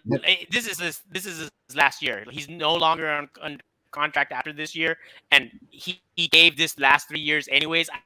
I do not see a scenario where he's going to come back, because he's made it clear that he wants to spend time with his family, right? So I think this is his last hurrah. This probably is his last hurrah. Yeah, honestly, he's already starting to miss kicks. It's starting to look like he's regressing. He's not looking like a Robbie of old. He's still, very solid, man. I love having him on the team. Like Brian said, he's one of our ultimate scorers. Honestly, that's kind of sad, but I think that's it, man. He's up there in age. He was already giving the 49ers a super hard time in the negotiations. So I think it's about that time, man. Go ahead. And so everybody can be clarified too and have a good understanding. Last year, Mitch Wisnowski and Robbie Gould both had injuries. Mitch Wisnowski started doing the kickoffs because at a certain point, Robbie Gould had a groin injury. Yeah. He got to a certain point where he couldn't. He wasn't kicking off where we wanted him to. And then at a certain point, Mitch Wisnowski was hurt too. So, I mean, we did have an injury with both kickers last year, and a lot of people don't. I mean, like if you're in tune, you're in tune, right? And this is one of those things that I love because I was a kicker in high school. So I'm like always like listening to it. Like Tabor Pepper, man, that's my next jersey, right? But What happened to Mitch? Hey Brian, I want to ask you, what happened to Mitch yesterday, man? He was not having a good game, right? I think Mitch Wisnowski had a good game. I think it was Robbie who had missed it. Mitch Wisnowski, he was doing what we had asked him, and because like you can't kick into the end zone every game either. But for for Denver's game, he was kicking really good. And this game, I really felt he was doing good. Where I feel like special teams kind of has bothered me for 2 games now, Denver and this game, Ray's fumbled. I want him just to catch the ball and either down it in the end zone or I see maybe him go sidelines a lot. I see him go laterally a lot. In the Denver game, I noticed that. I was like, dude, you're going lateral a lot, man. Just go straight up. Let's just catch the ball and then let's go from there. You're not Devin Hester. Let's just go, right now, let's just catch the ball. Okay. Because like for the last year, like we had that happen to us last year, against the Seahawk game. They fumbled the punt and that cost us the game. Trey Lance came in. We could have won that game with Trey Lance. But it's those little miscues. So it's like I always think, like if you have a good defense, you have a good offense, that's great. But special teams win championships. Yeah, I mean, I mean, You got to Brian think knows about this. special teams, right? Every time we get a punt return, I'm on the edge of my seat. Brian knows this. That I'm waiting because Ray McLeod, the narrative around him has been that he's a veteran, but he's had a fumbling issue. So I'm like, man, is he gonna fumble every time he catches a punt? Now he did this game, man. You would think that as a veteran, he would go back and try to correct that as well as possible, especially with the 49ers having the track record of helping guys out that have a fumbling issue like Raheem Mostert. So for him to fumble in this game, now what I do like is that he bounced back the very next punt return, or was it a kick return? It was one of the kick returns, punt return, one of those. And he kind of redeemed himself with like a 40-yard gain. So that was great to see. But hey, man, first and foremost, tuck that ball, bro. Like you already saw what happened to Kyle Williams. You don't want to be that guy, dude. You don't. Don't be that guy. You do not want to be that guy, dude. Dude, it's so much worse with social media. We got it's exploded onto the scene so much more social media now than when Kyle Williams was in the league, man. Oh so man, if Kyle Williams did that now. Oh my god. The internet never forgets, man. Yeah. Dude, hey, Brian, man, thanks for having me on. Swan Song, awesome. Thanks for coming on. Yeah, Swan Song, let's talk on the sideline. I want to get your email. We'll collab. I got a lot of questions for you. I know what you do on the background. Wolf, dude, you just keep doing what you're doing, man. The Niners, whether or not, it's one game at a time. It doesn't matter a quarterback. Just believe in the process. If you don't believe in the process, let's get on YouTube and let's talk about it because it'll definitely give us something to talk about. But I think we got a really good chance, regardless of who our quarterback is. The defense is playing good. Yep. I love special teams, and both of you guys are to me. Both of you guys, thank you very much. But let me jump. Likewise, bro. I got a baby girl that needs me, and once again, you guys just stay faithful, all right? All right, man. You too. Thanks, real quick before you go, how much are those hats? Let me get one. Dude, just check your mailbox. Just check your mailbox. Just shut up and check your mailbox. I got you, bro. Hey, Brian, as always, I appreciate you, man. Much love to you. Hope you have a great night, bro. Take care. You as well. I'll still be listening in the background. I just can't be talking. All right, cool. Right on, man. Hey, Swan Song, we might have to, you might have to get a studio, bro, because like Brian was saying, you're very articulate, man, and how you were saying you've noticed me in other channels, I've always noticed you as well. Swan Song's one of the top names that I remember, so we might have to get you a studio, bro, and you might have to become regular. I have it all set up. I just sometimes I'm just lazy, dude. Like sometimes I'm right now I have my shirt off. I'm just chilling. My son's in the background watching his iPad. And, it's just I'm just chilling, man. And that's why everyone's like, dude, Shalon, why don't you show your face more often? I go, dude, I do sometimes. Like, whatever. Like, if someone makes a request, I will. Like, I'll actually get a hat, put a shirt on. But like right now, my computer room is freaking hot. Like, I feel you, man. Especially because you got to close the window. Well, for me at least, I have to close the window because we get loud ass motorcycles and stuff going by while I'm trying to do a live stream, and I'm like, bro, really? Come on. So I got to close my window. It gets hot in here. Luckily, the summer's coming to an end because I ain't got no AC in this house. Oh man, I've had like AC on like for the last 3 months. It's like it was crazy. Yeah, I would get on live streams and my face gets super hot while I'm doing the live stream because I have to close the window and it's summertime. Oh man. Yeah. Not a great recipe. But let me see. So one of the things I was wondering about was Wagner. I'm going to put it here at the bottom, guys. Wagner helping the Rams game plan for the 49ers and Jimmy Garoppolo. I'm glad he didn't have as much impact as he possibly could have had. And it's kind of messed up that hit he took on that guy too. It's crazy to see everybody celebrating the hit he put on that speaker. Yeah, I thought that was off color too. I didn't like that. Yeah, I didn't like that. Well, what I didn't like even more about it was that everybody was hyped up about it, and I was like, you know what, man? I want to know what the hell this dude had on his shirt, and I guess I looked into it. It was two quote unquote streakers. One was a female, one was a male. I guess the female got caught like right away as soon as they jumped down, and I'm sure that was the plan. Hey, there's two of us. Hopefully, one of us gets onto the field, and I guess they're activists for animals, which is a good thing, man. I think their intentions were in the right place. So to see like Kyle Shanahan and other people, NFL media and players, stuff like that, celebrating somebody getting hurt like that. It's kind of ugly. I don't like that. Yeah, it's ridiculous, man. I mean, if they were doing something that was like dangerous, like that, exposing themselves in front of kids. Something like that, or like dangerous, where like who knows what they can have, right? Then but other than that, just let the equipment crew guys take care of them, right? Like just let them take care of it. It's just like whatever. Yeah, I wanted to call Wagner out, bro, and be like, bro, that's a bitch move, honestly, man. Like, that's just straight up dirty, man. The way you hit that dude, like with your face mask and everything, you got pads on, unnecessary. Dude, imagine if that guy got like seriously hurt from that. Like Tua? Yeah, he could have gotten Tua.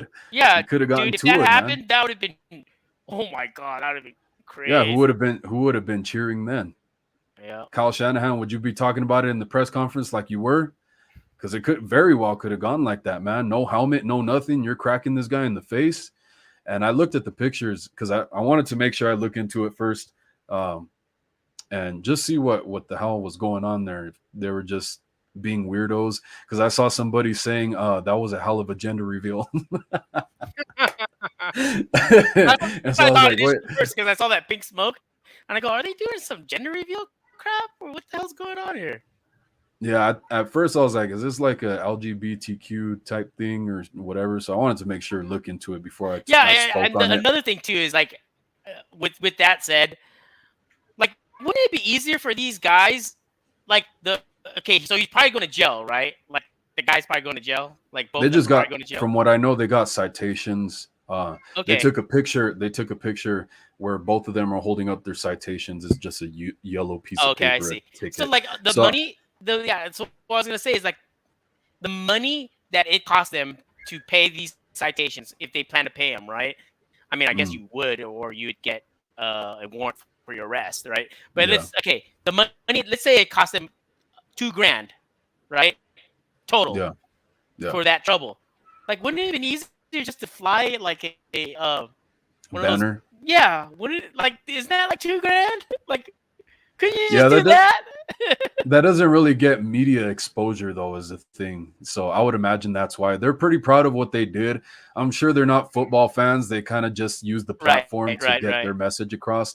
So I think that's what it was, man. You take your lumps for your sacrifice, man. And I guess what it was is they were protesting because, like I said, they're animal activists. They're part of an association, and I guess this validates my point right here about the platform. Is we're talking about it now, right?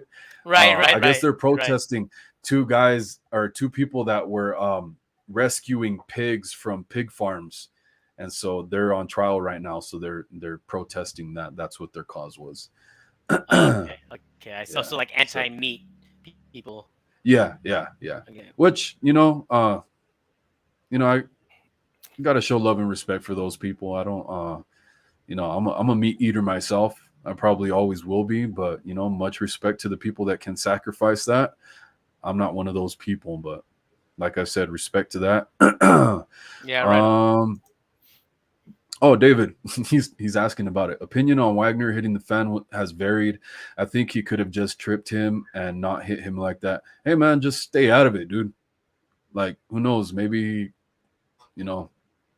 accidents could happen. Maybe Bobby Wagner, he takes you out of the game.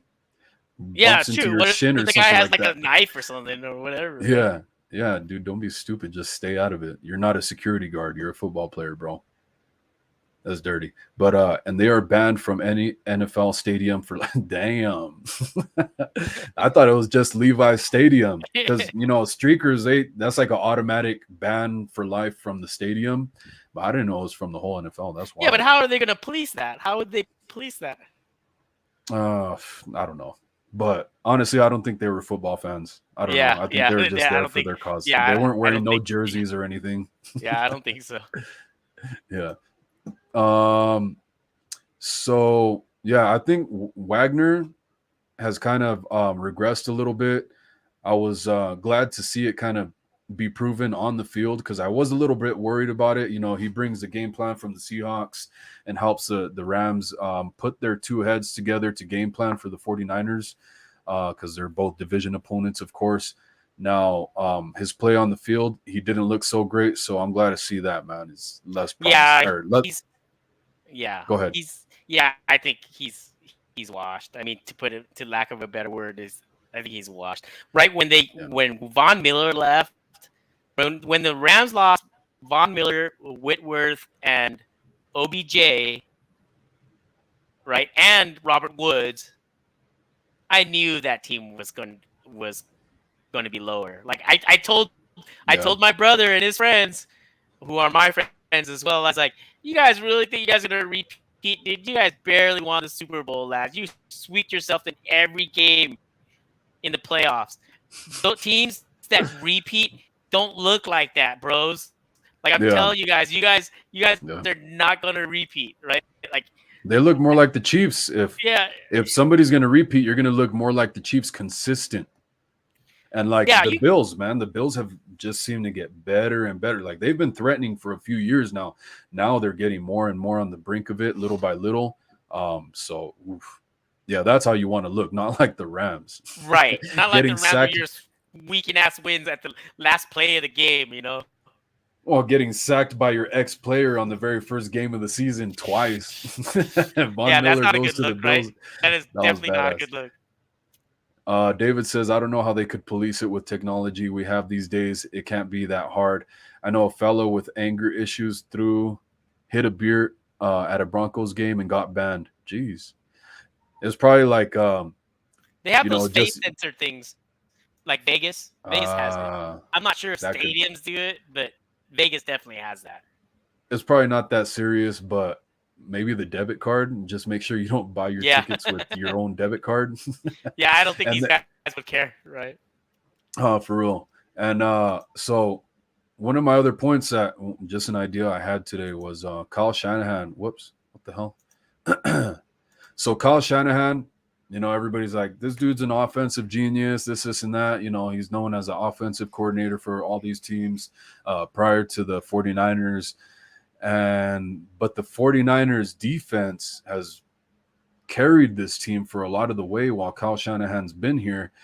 And what people have talked about in the past was that Kyle Shanahan, he learned how to run his offense through studying and staying in defensive meetings and learning the defensive in and outs of different teams and using that to basically make his offensive game plans for the same team. He would study like when he was on the Falcons, he would stay in the Falcons defensive meetings, watching their defense, how they game plan, so he can take that into his offensive mindset. And so I'm like, everybody thinks Kyle Shanahan's an offensive coach. Maybe he's really a defensive coach, man, because That's really a good point. He's consistently had defensive coordinators as well, coach these guys up. I think I don't know how much of a hand he had in that, but these guys have been young. D'Amico Ryans, Robert Saleh, they're young guys, man. So I think he had a pretty big hand in helping them develop. Just from an idea, we don't know for sure. So he might actually be a defensive coach. Yeah, that's actually a good point. It's definitely not something I've ever seen. And it has a good point to it. Not saying that it's not a good point. It's really interesting one that you brought up there. The one thing is, I've never ever said to anyone of my friends or family that Kyle Shanahan is an offensive genius, right? I've never ever said that. Like if I'm hanging out with my football buddies outside of the of this community, right? Like knowledgeable football fans, like just regular football fans, and they don't buy the Kyle Shanahan is a genius thing, right? Like, and they easily have things to say to say, it's like, dude, when have you guys ever been like a really good defense? It's like an offense. When have you guys ever been a good offense? And especially this year when every ranking is in the bottom half of the, like not even the bottom third of the league. Like, it's bad, right? From earlier in the show, 22 to 28 is their rankings in all the important statistical categories, right? And so I think a lot of it comes from the media of what they say about Kyle Shanahan and things like that. And of course, our fan base takes it and runs because, of course, you're there's a lot of loyal Niner fans that are like, yeah, they'll just take it and run with it. I'm a loyal Niner fan, but at the same time, I'm not a homer, meaning that I'm not just going to go, relatively speaking, right? I'm a homer, I guess, but not in the sense that if I see something that's not true about the team, in my view, in my eyes, I stick with it. I don't stick with this national narrative or whatever, community narrative or anything. Like, it's my opinion is just my opinion, and that's how I've always looked at it, right? Do I always want the 49ers to win? Yes. Do I lean on the positive side of things? Yes, but never to the point where I take all of my rational thinking out. Never. Like, I always have an opinion about it. And that's where we got to be glad for all this YouTube stuff, all the content creators and stuff like that. Because if you're like a casual fan, and this is like, maybe you want to be like more of a in-depth fan like us, but maybe you just haven't been exposed yet. So most of these people are just hearing the national narrative, like you're talking about, NFL Network, and they're just punching these ideas in your mind. Yeah, Kyle Shanahan's an offensive genius. You just hear that over and over again, but you don't actually question it, right? It's just getting punched into your head. So hopefully they get exposed, man. Hopefully they get woke. Yeah, it's like, and I do meet knowledgeable fans too that say that are right online. Like I'm talking about everyday real life, right? One of my kids' dad, he's a Niner fan. And I was talking to him, and I was like, see where he stood on the Jimmy G thing, and instantly he's like, dude, he's not good enough. And this is a guy that you could tell is just he just gets he just watches games, right? And he watches the national media, but you can watch the national media and still be skeptical of what they're saying, right? Or it doesn't align up with what they're saying, So a lot of the casual fan base don't agree with certain things with the national media as well, and you bring up this community. I've learned so much about football through this community. It's like I had opinions of things myself, but I'm really like, before I found out this community, I was pretty much just consuming Niner stuff, anywhere I can get it, but I have no one to talk to about it, right? Because I live here in SoCal. Sure, there's Niner fans, but none of them are my friends. I have a neighbor that's a Niner fan, but he doesn't know jack. He's just very casual about it. Yeah, just a casual fan. So then, like, when I found this community, I was like, dude, not only I'm meeting like everyday people, but I'm meeting people that are really bright about this stuff, right? Like really knowledgeable. Oh yeah. And I'm not just talking about the X's and O guys because those guys can get annoying, but like people that I believe that are in the same type of thinking that I have that I'm learning from, which is awesome. You know what I mean?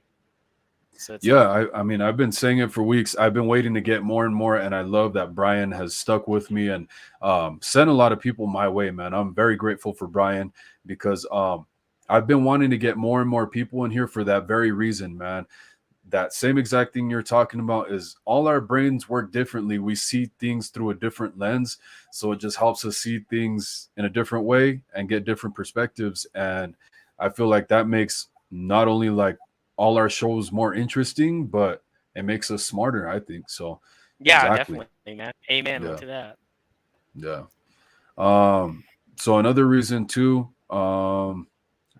and if you got to go at any point, bro, let me know. There's no pressure. Nah, I'm good, Just dude. I'm good. kind of go I okay, got you. going through my stuff here. The 49ers make great roster moves on defense as well. This was another thing that was kind of going off that Kyle Shanahan, a defensive coach thing, because the 49ers seem to like not they haven't gotten the quarterback situation exactly perfect yet, or great, I should say, just yet. But on defense, it seems like for the most part, the 49ers can't do no wrong as far as just roster Yeah. moves, drafting. Like Hafunga's a 5th-round pick, bro. Let that sink in. That's Yeah. crazy. Okay, so this is another great point, and it gave me an idea to go to kind of match what we were talking about earlier. Is like, Uh, think about this. When did this defense get really dominant? There's one person that made this defense have this trajectory. Like if I asked you one John person, Lynch. John well, Lynch. no, like a player. Oh, okay. Dang, Bosa. Yes, Bosa. Right. Okay, So cool. so he's the catalyst, right? He's the catalyst that makes everything like a lot of people have been. I don't get me wrong. I love Hufanga. Hufanga is the Yeah. man. He is Oh yeah. doing amazing stuff. But it all starts with Bosa, man. He is the Yeah. catalyst for everything because that position affects everything. It everything out, right? The better job Yep. he does, the easier job it is for the guys in the middle. The easier job is for the guys in the back end, right? No matter what. So him just being there. Granted, it's not just Bosa. I get it. We have a deep line. We have the best linebacking crew, and our secondary might be the best in the NFL right now. So don't get it twisted. I'm not just saying it's just Bosa, but he is the main Yeah. catalyst that makes everything else better, right? Yeah. On the Huge offense, difference maker. Yep. on the offense, what is the most? And then you could argue that the pass rusher on a defense is the most important position, is it not? Like that's been kind of like the NFL thing for 30 years now. Ever since LT got on the planet, that's been the prime position, right? It gets paid the most. It has the most effect on the game because it affects the most important position in the game, which is Yeah. QB. And look at this is kind of like the Niners in a microcosm. And what is the problem with the Niners offense? Like you could Quarterback. point one single the quarterback, Yeah. right? So until we get a And quarterback, well, with go us, ahead. the O line as well is not the biggest strong point. So I Right. mean, They I'm glad kind the of go O hand in line. hand. Yeah. Yeah, they go hand in hand, and I'm glad the O line did good. But geez, we might Yeah. need some more depth there, man, in these Yeah, next we've been getting coming away with weeks. smoke and mirrors this last game. I think the O line is better than what people think it is. I truly feel that. Yeah. I know it's got a bad narrative right now, especially with Trent Williams out, but I'm really happy with the interior offensive line right now. I know Burford has been shaky on some of the things. Banks has been solid. You, everyone before this season thought that Brendel was going to fall flat in his face, and I don't think he's done that. I don't think he's been great, but he's been he hasn't been way great. better.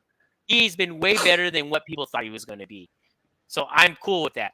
And we're going to get Trent Williams back, and McGlinchey, I guess, has the lowest pressure rate on the whole offensive line, which is kind of hard to believe, but Right? I guess that's true. Yeah, He's looked kind I of saw that goofy, today. so I was Yeah, very I surprised don't. about that, Yeah, man.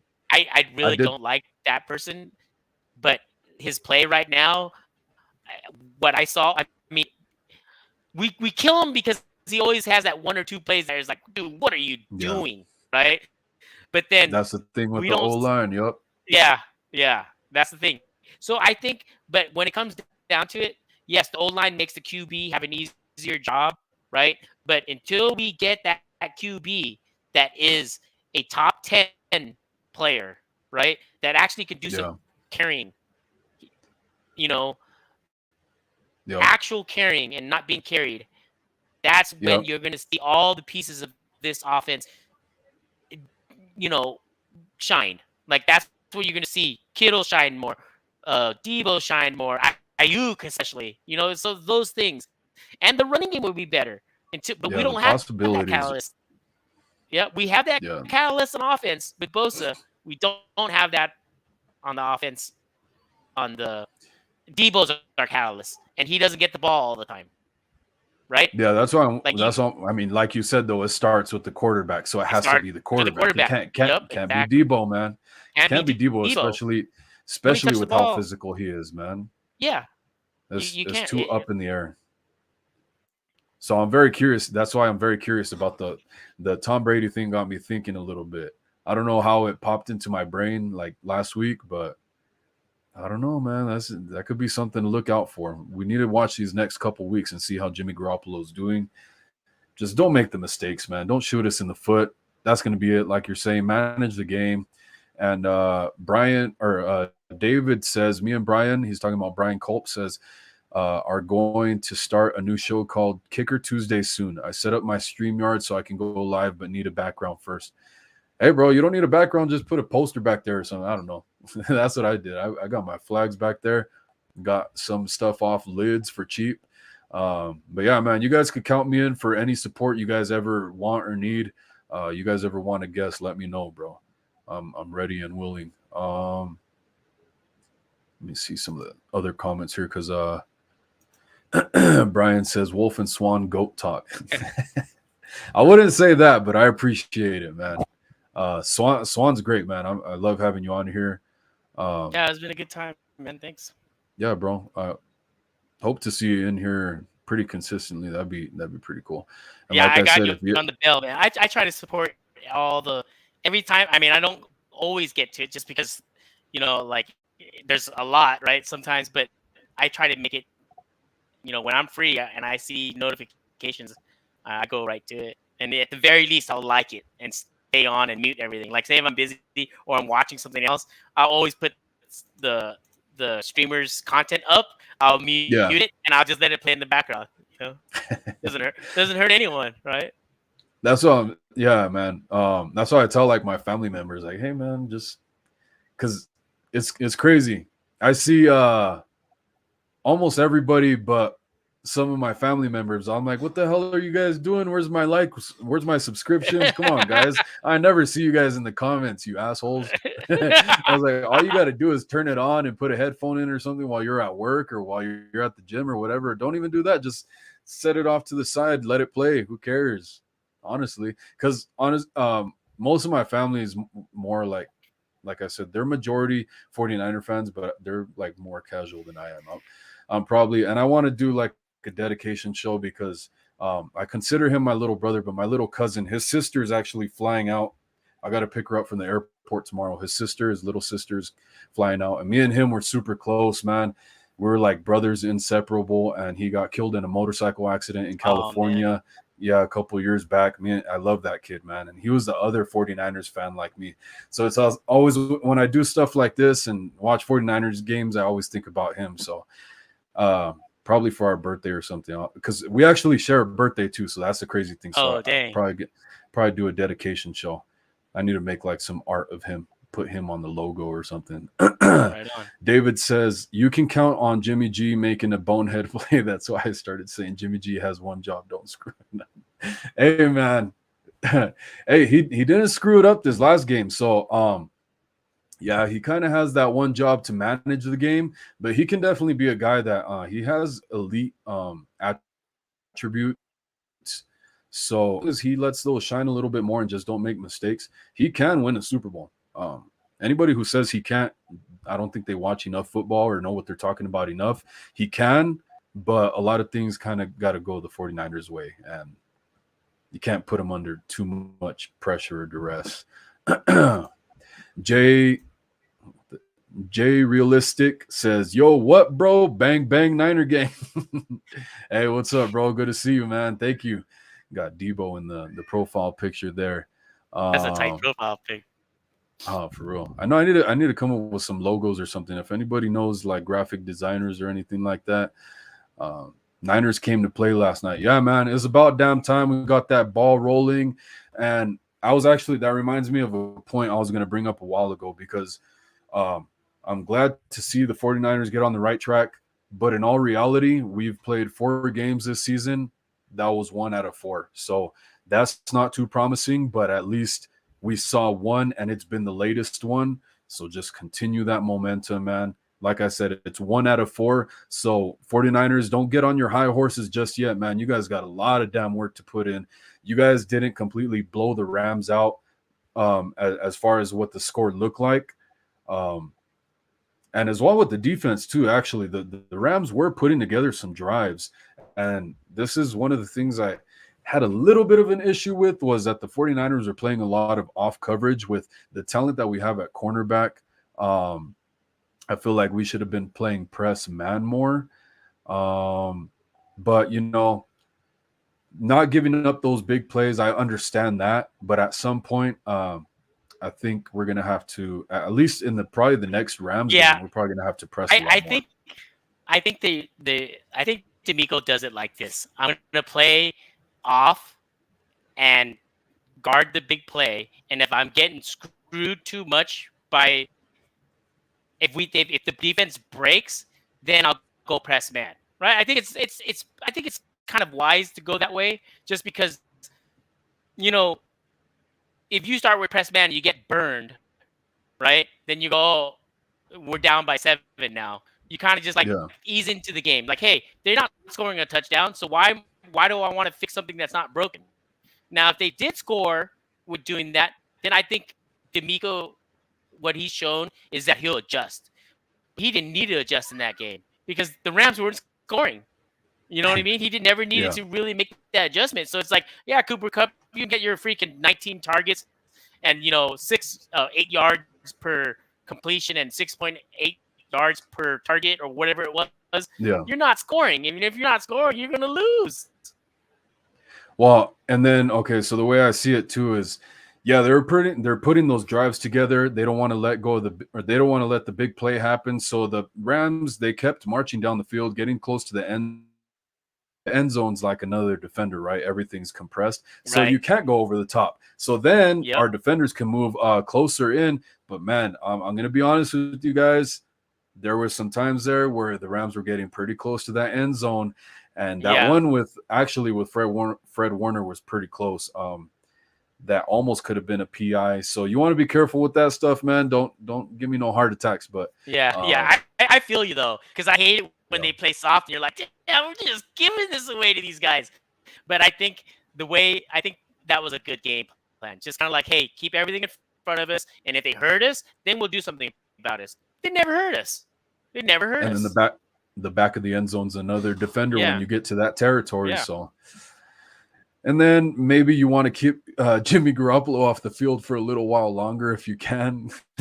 So I'm just saying, man. Jimmy, I love you, bro. No disrespect, but hey, man, the less times you have the ball in your hand, the less chance you have to make a mistake. That's just science. Oh, Jay Realistic says we got to stay healthy. Yeah, bro. And you know what? Honestly, we have a little bit of leeway. We don't want to dive into that too much, but I'm glad to see all the depth we have this year, man. This is probably the most depth we've had in the Kyle Shanahan era. 2019, a lot of depth, but the depth wasn't as talented or as deep as it is this year, I think. But yeah, we definitely got to stay healthy. Glad to have Verrett and Jimmy Ward coming back soon. Now, it's crazy. No Kinlaw, no Armstead, and we didn't even know, or you couldn't even tell. Right. right?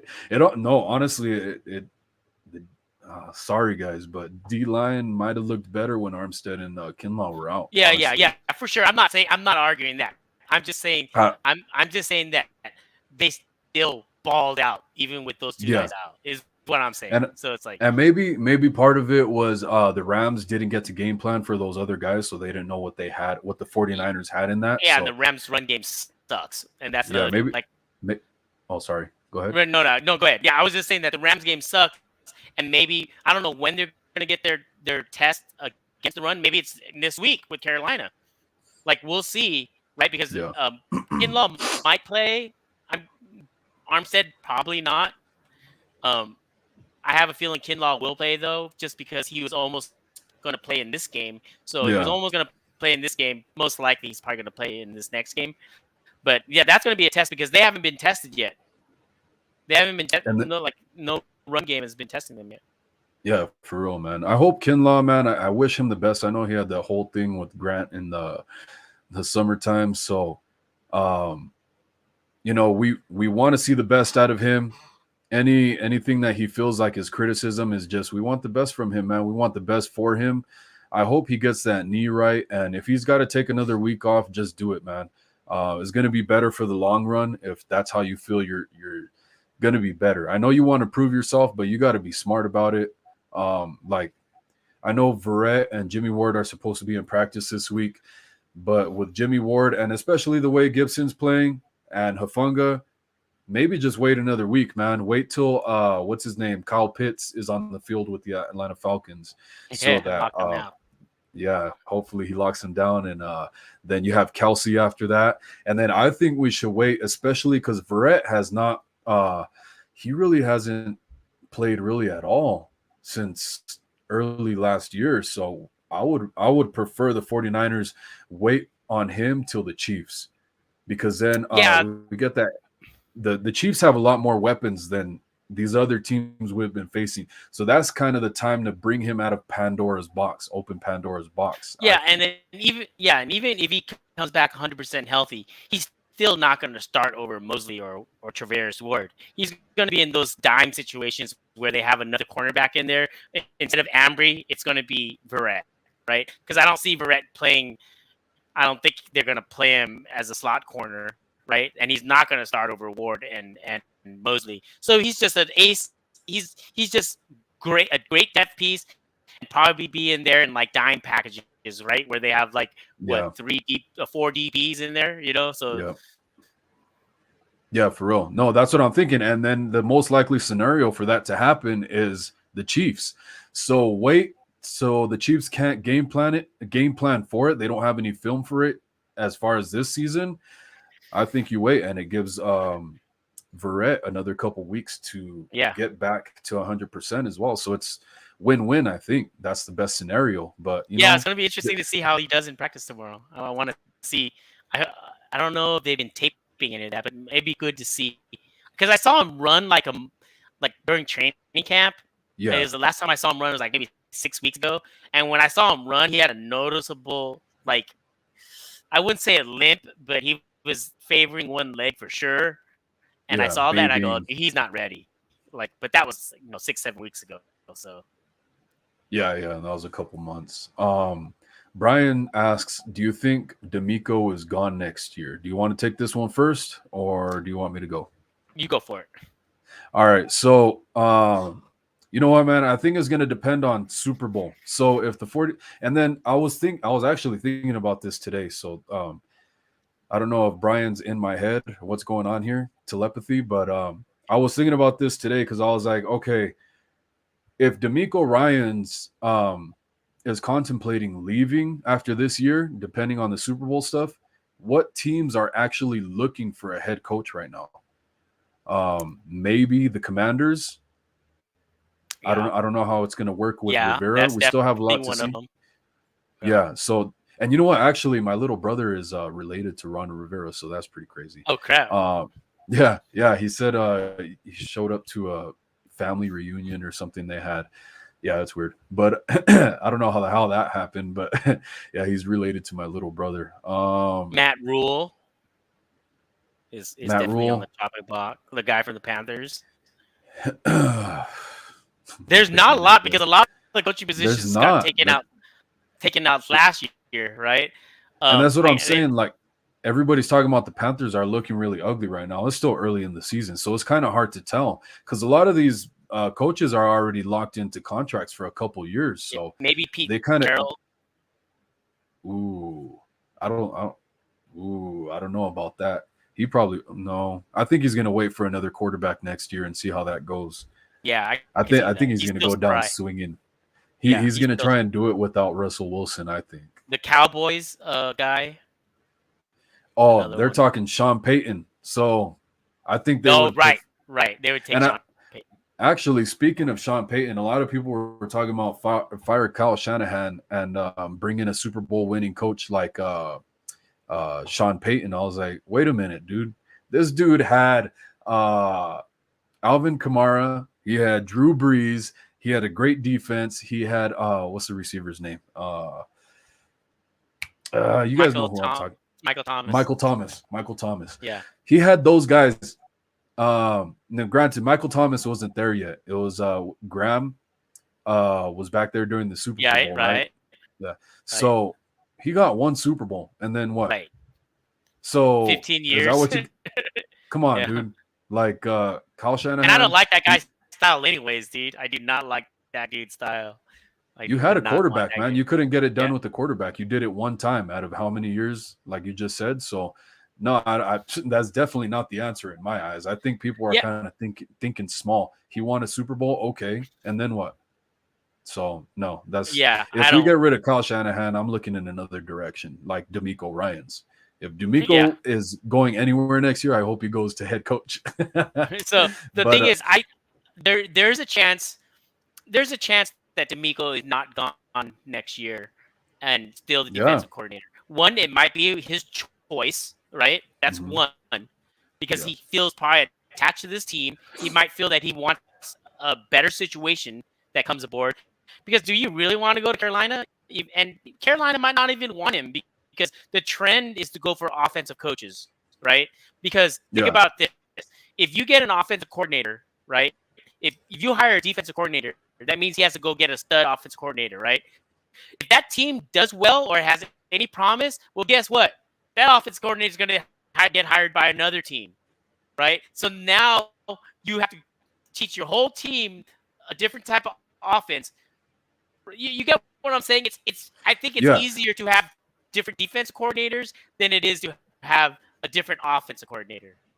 Well, I think an easier way to put it. Yeah, I think an easier way to put it for you, just to put it in like shorter terms, is the Panthers already have a stacked defense. They're like pretty good at that already. Just, don't fix what ain't broke. You want to fix what's broke, which is your offense. Right. And we don't know, man. Baker Mayfield, they might get rolling. They might get clicking a little bit. Hopefully it's not against the Niners, of course. But it's still early in the season. Like I said, man, he's new there. It wasn't too long ago he got named the starter. So, yeah, so I don't know. That's rough, though. And then there's also candidates that's going to be attractive as well, right? And you have Ken Dorsey as a name. He's going to be an offensive coordinator that's going to probably get maybe the first of the jobs, if I had to guess, because he's an offensive guy. He's been in Buffalo. He's been now credited with developing Josh Allen and Cam Newton. So it's like, you know what I mean? It's not 100% that he's gone. Like, I'm not saying that he's not going to get interviews. He probably will get interviews, but I don't think it's 100% that he's gone. I really don't. Well, the thing too is like, there's the emotional aspect that goes into it. Like, DeMeco already had the opportunity last year. Now, how deep they were in those talks with like the Dolphins and stuff like that, or the Vikings, sorry. But this is his defense. I'm sure he sees it that way. DeMeco, like, he's the leader of that defense. He's the guy those are his babies, mostly, except for maybe like Fred Warner or something like that, and Jimmy Ward. But for the most part, that defense, that's his baby.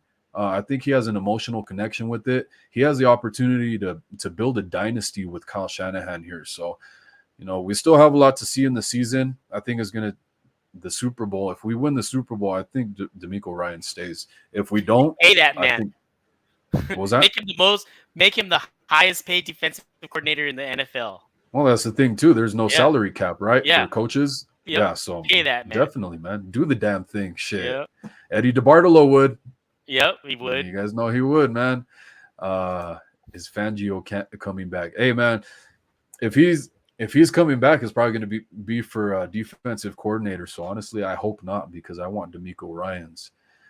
I wonder I don't know, how good would D'Amico or Vic Fangio do with this defense?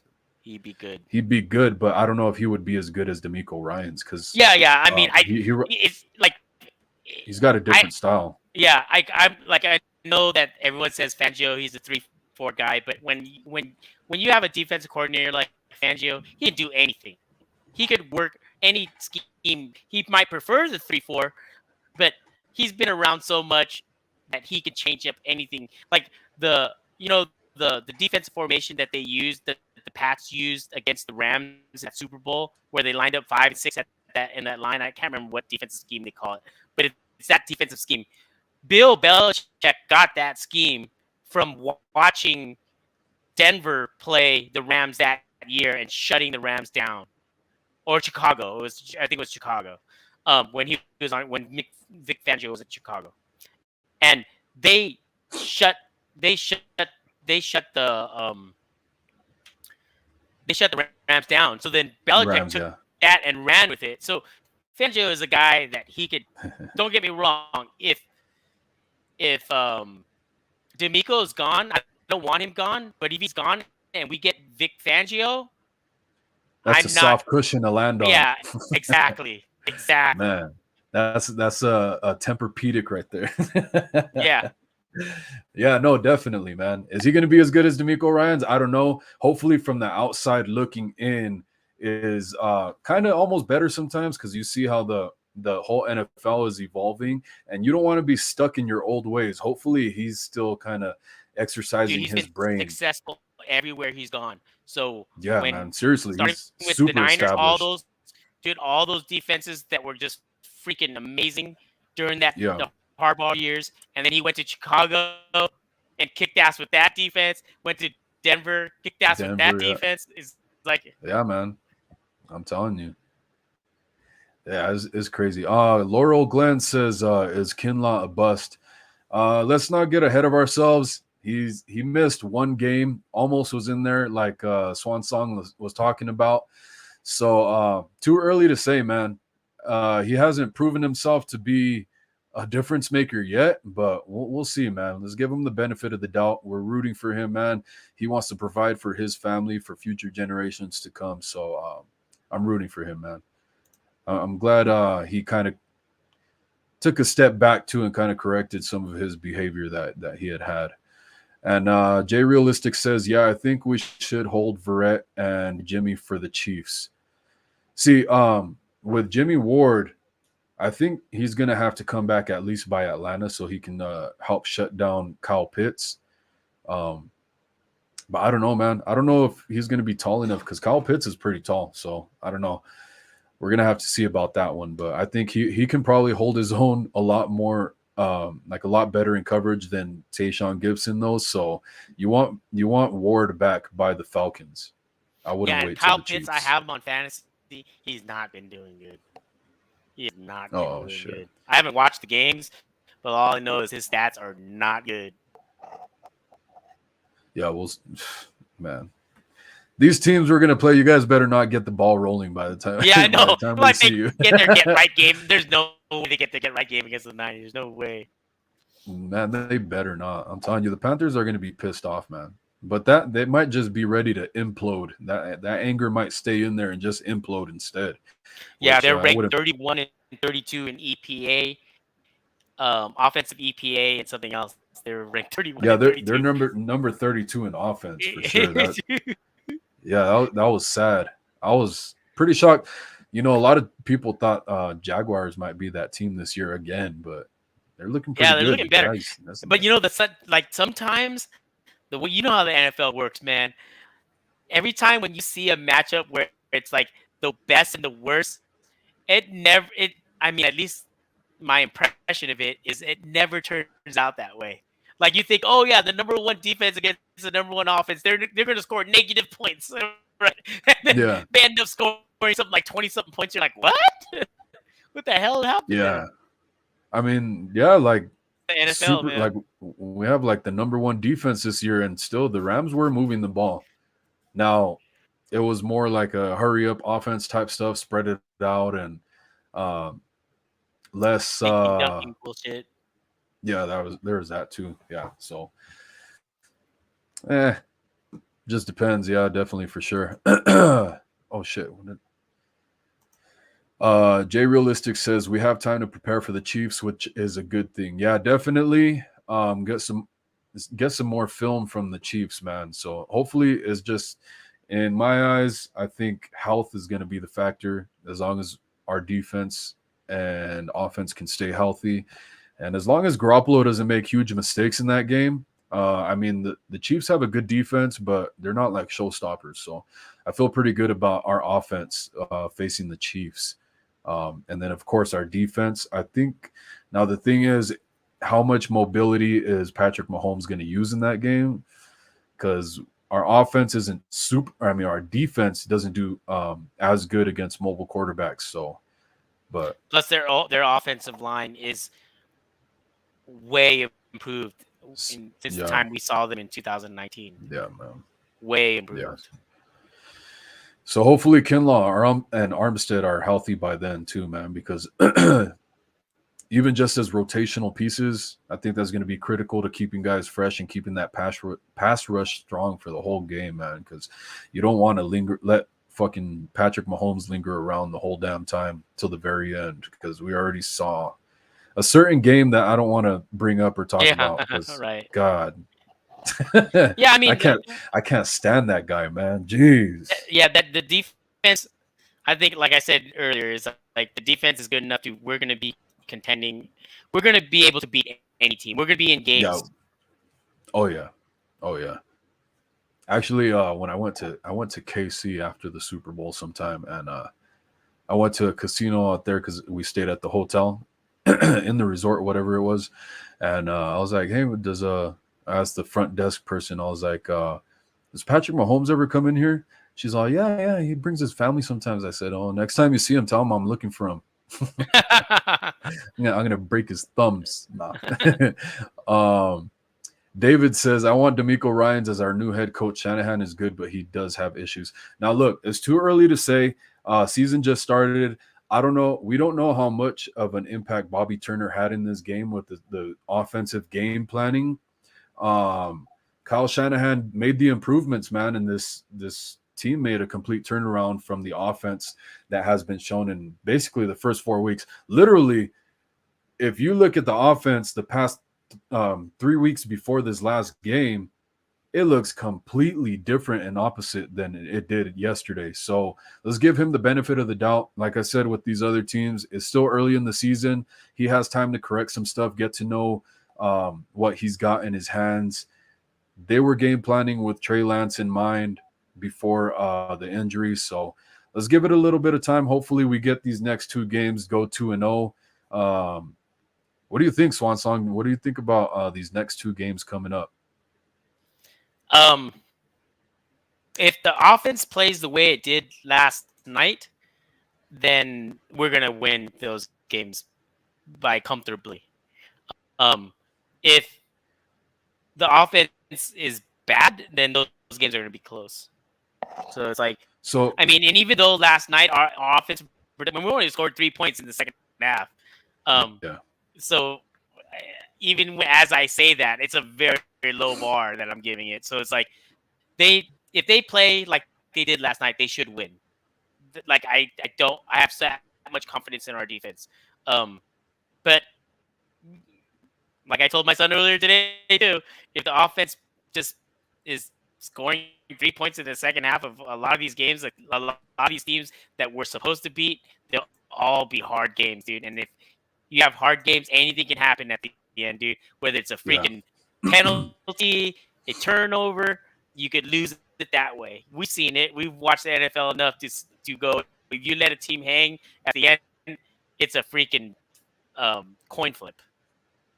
So like I was talking about earlier, man, because I'm gonna talk more since we got the Panthers this week. I'm gonna try and focus just on that one for now.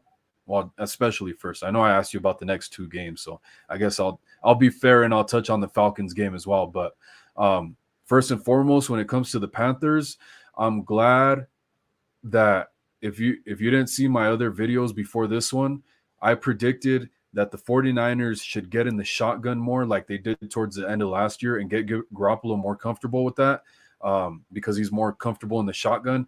Now, still, I feel like we haven't seen running back screens. We see those wide receiver screens way out to the sidelines and stuff like that all the time. I feel like we never see the running back screens anymore. So I would put Garoppolo in the shotgun against the Panthers and run the damn ball more than they did against the Rams. That's the Rams. I feel like we had to play them a little differently. The Panthers have a good defense, but I feel like we can run better on them than we can against the Rams. But I think we're going to have more balance in this game just to keep the Panthers honest. I think you make a good point of the screens, and it looked like they were doing more screens in this game than I've seen in the previous games. And also, I like what they did with Juice because he is so underutilized in this offense, dude. It's sickening how underutilized he is. His touches yesterday should be the least amount of touches that you should get, especially when we're trying to get as much offense as we can, and that is definitely untapped. His Juice is an untapped resource right now. Yeah, man. Yeah, glad to see it in this game. I've been calling for it since years ago, man. Him, Dwelly, who else? Probably, well, no, not Jennings, not so much, but Jeff Wilson Jr. I don't know why he was kind of on the back burner. He was our leading rusher in 2020. So yeah, it was hurt. He's got the tools. Just be careful with him. Don't use him too damn much. But yeah, man, glad to see Juszczyk getting some touches, man. But yeah, because with the shotgun, you can still play action. You can run out of the shotgun. It helps. It probably would have helped, what's his name, Trey Sermon a lot more too to run from the shotgun. So unfortunate for him that he doesn't get to play in the shotgun offense with the 49ers, but it helps the running back as well kind of see better the field because he's more in a upright stance instead of slouching over as much. So you could do so much off a shotgun. Basically almost all the same stuff that you could do from under center, you can do in the shotgun.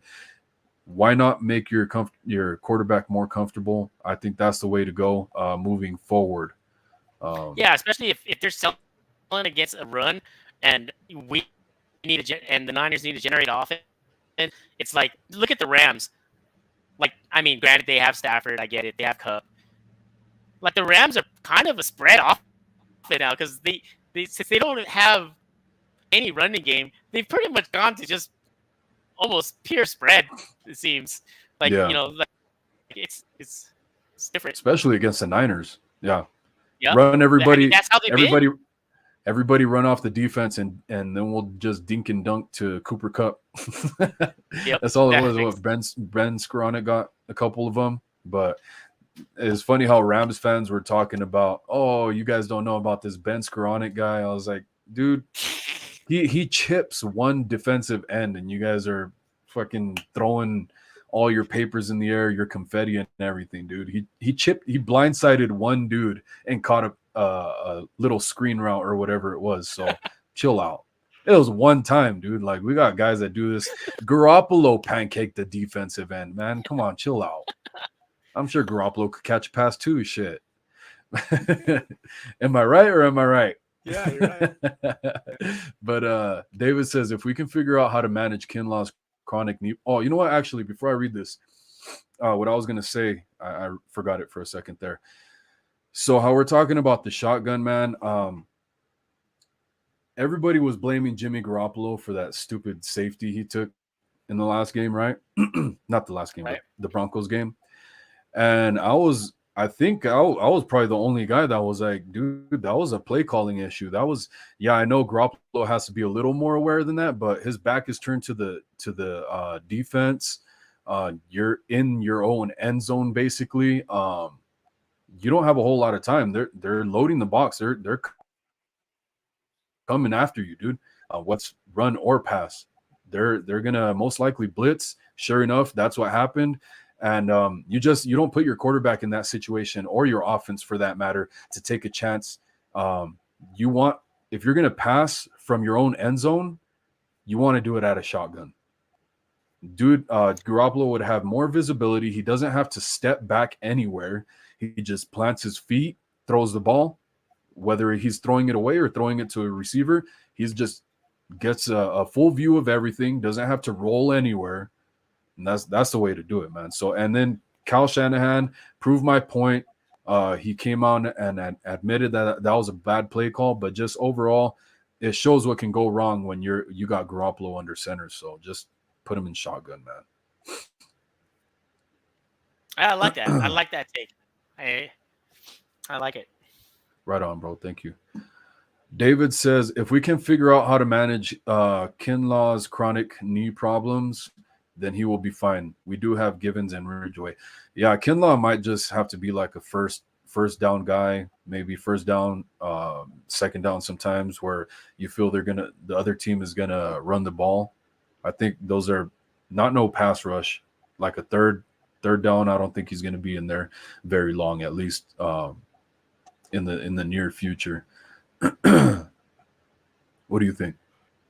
Yeah, I think that he's base down guy, and I mean, as much passing that this has, people pass on first down too. So it's like he'll get his ops. I mean, as long as he can just get healthy, because he was showing a lot of positive signs of even getting a pass rush. I remember that preseason game, I think it was the Vikings game. He was in the backfield twice, I believe, out of like 6 or 7 snaps. He had one new move that he was working on where he just kind of shoves the arm away, So that was good to see. He just needs to get right, and I'm hoping for the best because I was hyped for Kinlaw the beginning of last year. When D'Amico said, "Yeah, you're going to see a different Kinlaw. Like you guys are going to see how hard he's been working." That hyped me up. And then Ball did a breakdown on Kinlaw saying that he was have a good year, and then the injury happened, and he's been just set back ever since. So hopefully this is not a serious thing that he has. Yeah, I hope so, man, because you can't improve if you're not on the field, right? Yeah. Oh wait, shit. Whoops. Jay Realistic says, you know what ticks me off is the NFC least. Oh, East. The NFC least. Eagles with their ass schedule. They're a good team. Don't get me wrong. Would be nice. A scenario like where the Cowboys, they had the number 1 offense in the playoffs. Well, not in the playoffs, but coming into the playoffs, they had the number 1 offense in the league and all that stuff. But they hadn't really been tested because that division was pretty weak, and their schedule for the most part was pretty weak. And the 49ers were more battle ready. Maybe they didn't have as many weapons or so, but like the quarterback position and stuff like that, but they were more battle tested. So maybe that'll be the case with the Eagles. Maybe they'll put up a cool schedule and everything like that, good record, and get a high seed place in the playoffs, but maybe they just won't be battle tested, and the 49ers will just spank them like little babies. Yeah. Very likely. My wife's looking at me funny, so I'm gonna back out from. But I had a good time. She was like, "You're already too loud." And I feel you. I'm probably gonna get my kids and my lady right now in a little bit. Right on. But I appreciate you, man. Hopefully we could get you in here more often and bring your studio into the mix too. Yeah, right on, man. Thanks for having the time and the patience for the show, it was fun, man. Thanks for having me, and good luck. And yeah, I'll be around. Definitely, man. Have a good one. Hell yeah, bro. Take care. You too. Good night. All right, guys. That was great having Swan Song on, man. I'm grateful for that. We got Brian in here saying, okay, believe the defense can compete against anyone. Yeah, man. Anyone, literally anyone in this NFL. I'm really not with this defense. Nobody really scares me. is, of course, we're talking about the offense here. Is going to be the factor that whether we're going to be scared on games on game day or not. I believe we could beat anyone. That's the truth, man. It's going to be like I don't know if you guys saw Kyle Shanahan's his post game speech in the locker room after the win against the Rams, and he's like, "Hey, man, this was a good game, and everything we played great, but hey, we got to keep building on this, and that's what the 49ers have to keep doing. Don't slow down. Keep the ball rolling. Keep building momentum, man." So, yeah, hopefully the team really takes that seriously and puts in the work. Doesn't take the Panthers or the Falcons as a joke, because our first 2 games of the season, coming into the season, everybody was like, the 49ers should be 2-0, and if they're not, we probably got a big issue on our hands. So obviously the 49ers did not come 2-0 into the season, and the Bears are looking pretty damn bad, and we lost to them. So any team can beat us at any time. I know the rain played a factor in that. So, and the way Trey Lance was used too, I don't think he was used in the wisest way. But Jay Realistic says, give Juice the ball. Yeah, man. Love to see it. And you know what? It might be a good thing that he gets these shots kind of just here and there, so that it's not like I don't know if it's better if it's a consistent thing, but I think it is, man. He's a great receiver. Like that toe tap he did in the other game, and that guy's badass, man. Some of these plays, when he gets the ball in his hands, it's like every time Juice gets the ball, dude, he's making great plays. So I would feed him more. But yesterday was a great step in the right direction. That's probably the most we've seen Juice in a game in a while, man. In a long time, probably since 2019. I got to go, Wolf. Great show. We'll be tapping in more often. Niner Empire. Hey, man, I appreciate you, bro. I hope you have a great night. All you guys, everybody that's joined in. I think we're going to end the show here because everybody's kind of saying their good nights and stuff like that. I should get to my kids and my lady over here too. So, yep, Brian agrees. Give Juice the ball. We need to score touchdowns. Field goals ain't going to cut it against the Chiefs, Buccaneers, Red Chickens, Chargers, and Lambs. Yeah, silence of the Lambs. Yeah. No, I agree, man. And you never know. Hey, this defense could get some turnovers, could just put a whooping on some of these teams, and some field goals might just cut it. But you don't want to just, you want to put pressure not only with your defense, you want to put pressure with your offense. Because when you're scoring, if your defense is shutting out the other offense, but you're not scoring any points, what the opposing offense doesn't have any pressure on their hands. They can score a field goal and have the lead. But if your offense is scoring points, that's what's going to build pressure along with your defense playing lights out. So, yeah, man, we got to score points. I don't know. With the way this defense is playing, though, a lot of field goals might cut it. They might. But I don't want to be in some of those cheat clinching games. Brian says, great show, Wolf. Hey, I thank you guys for tuning in. I'm glad you guys chimed in and everything, gave all your thoughts and opinions, man. I hope everybody has a great night. I know I still had some stuff to go over, but I think we're going on 2.5 hours here. So I think it's about that time to save some material for another time. And I think because my cousin is flying in tomorrow morning, I think I'm going to take some time to hang out with her and come back and just talk about the Panthers.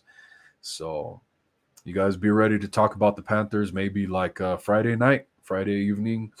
But yeah, much love to you guys. Hope everybody has a great night. I'm grateful you guys were here, man. Thank you very much. I love it, man. Yeah.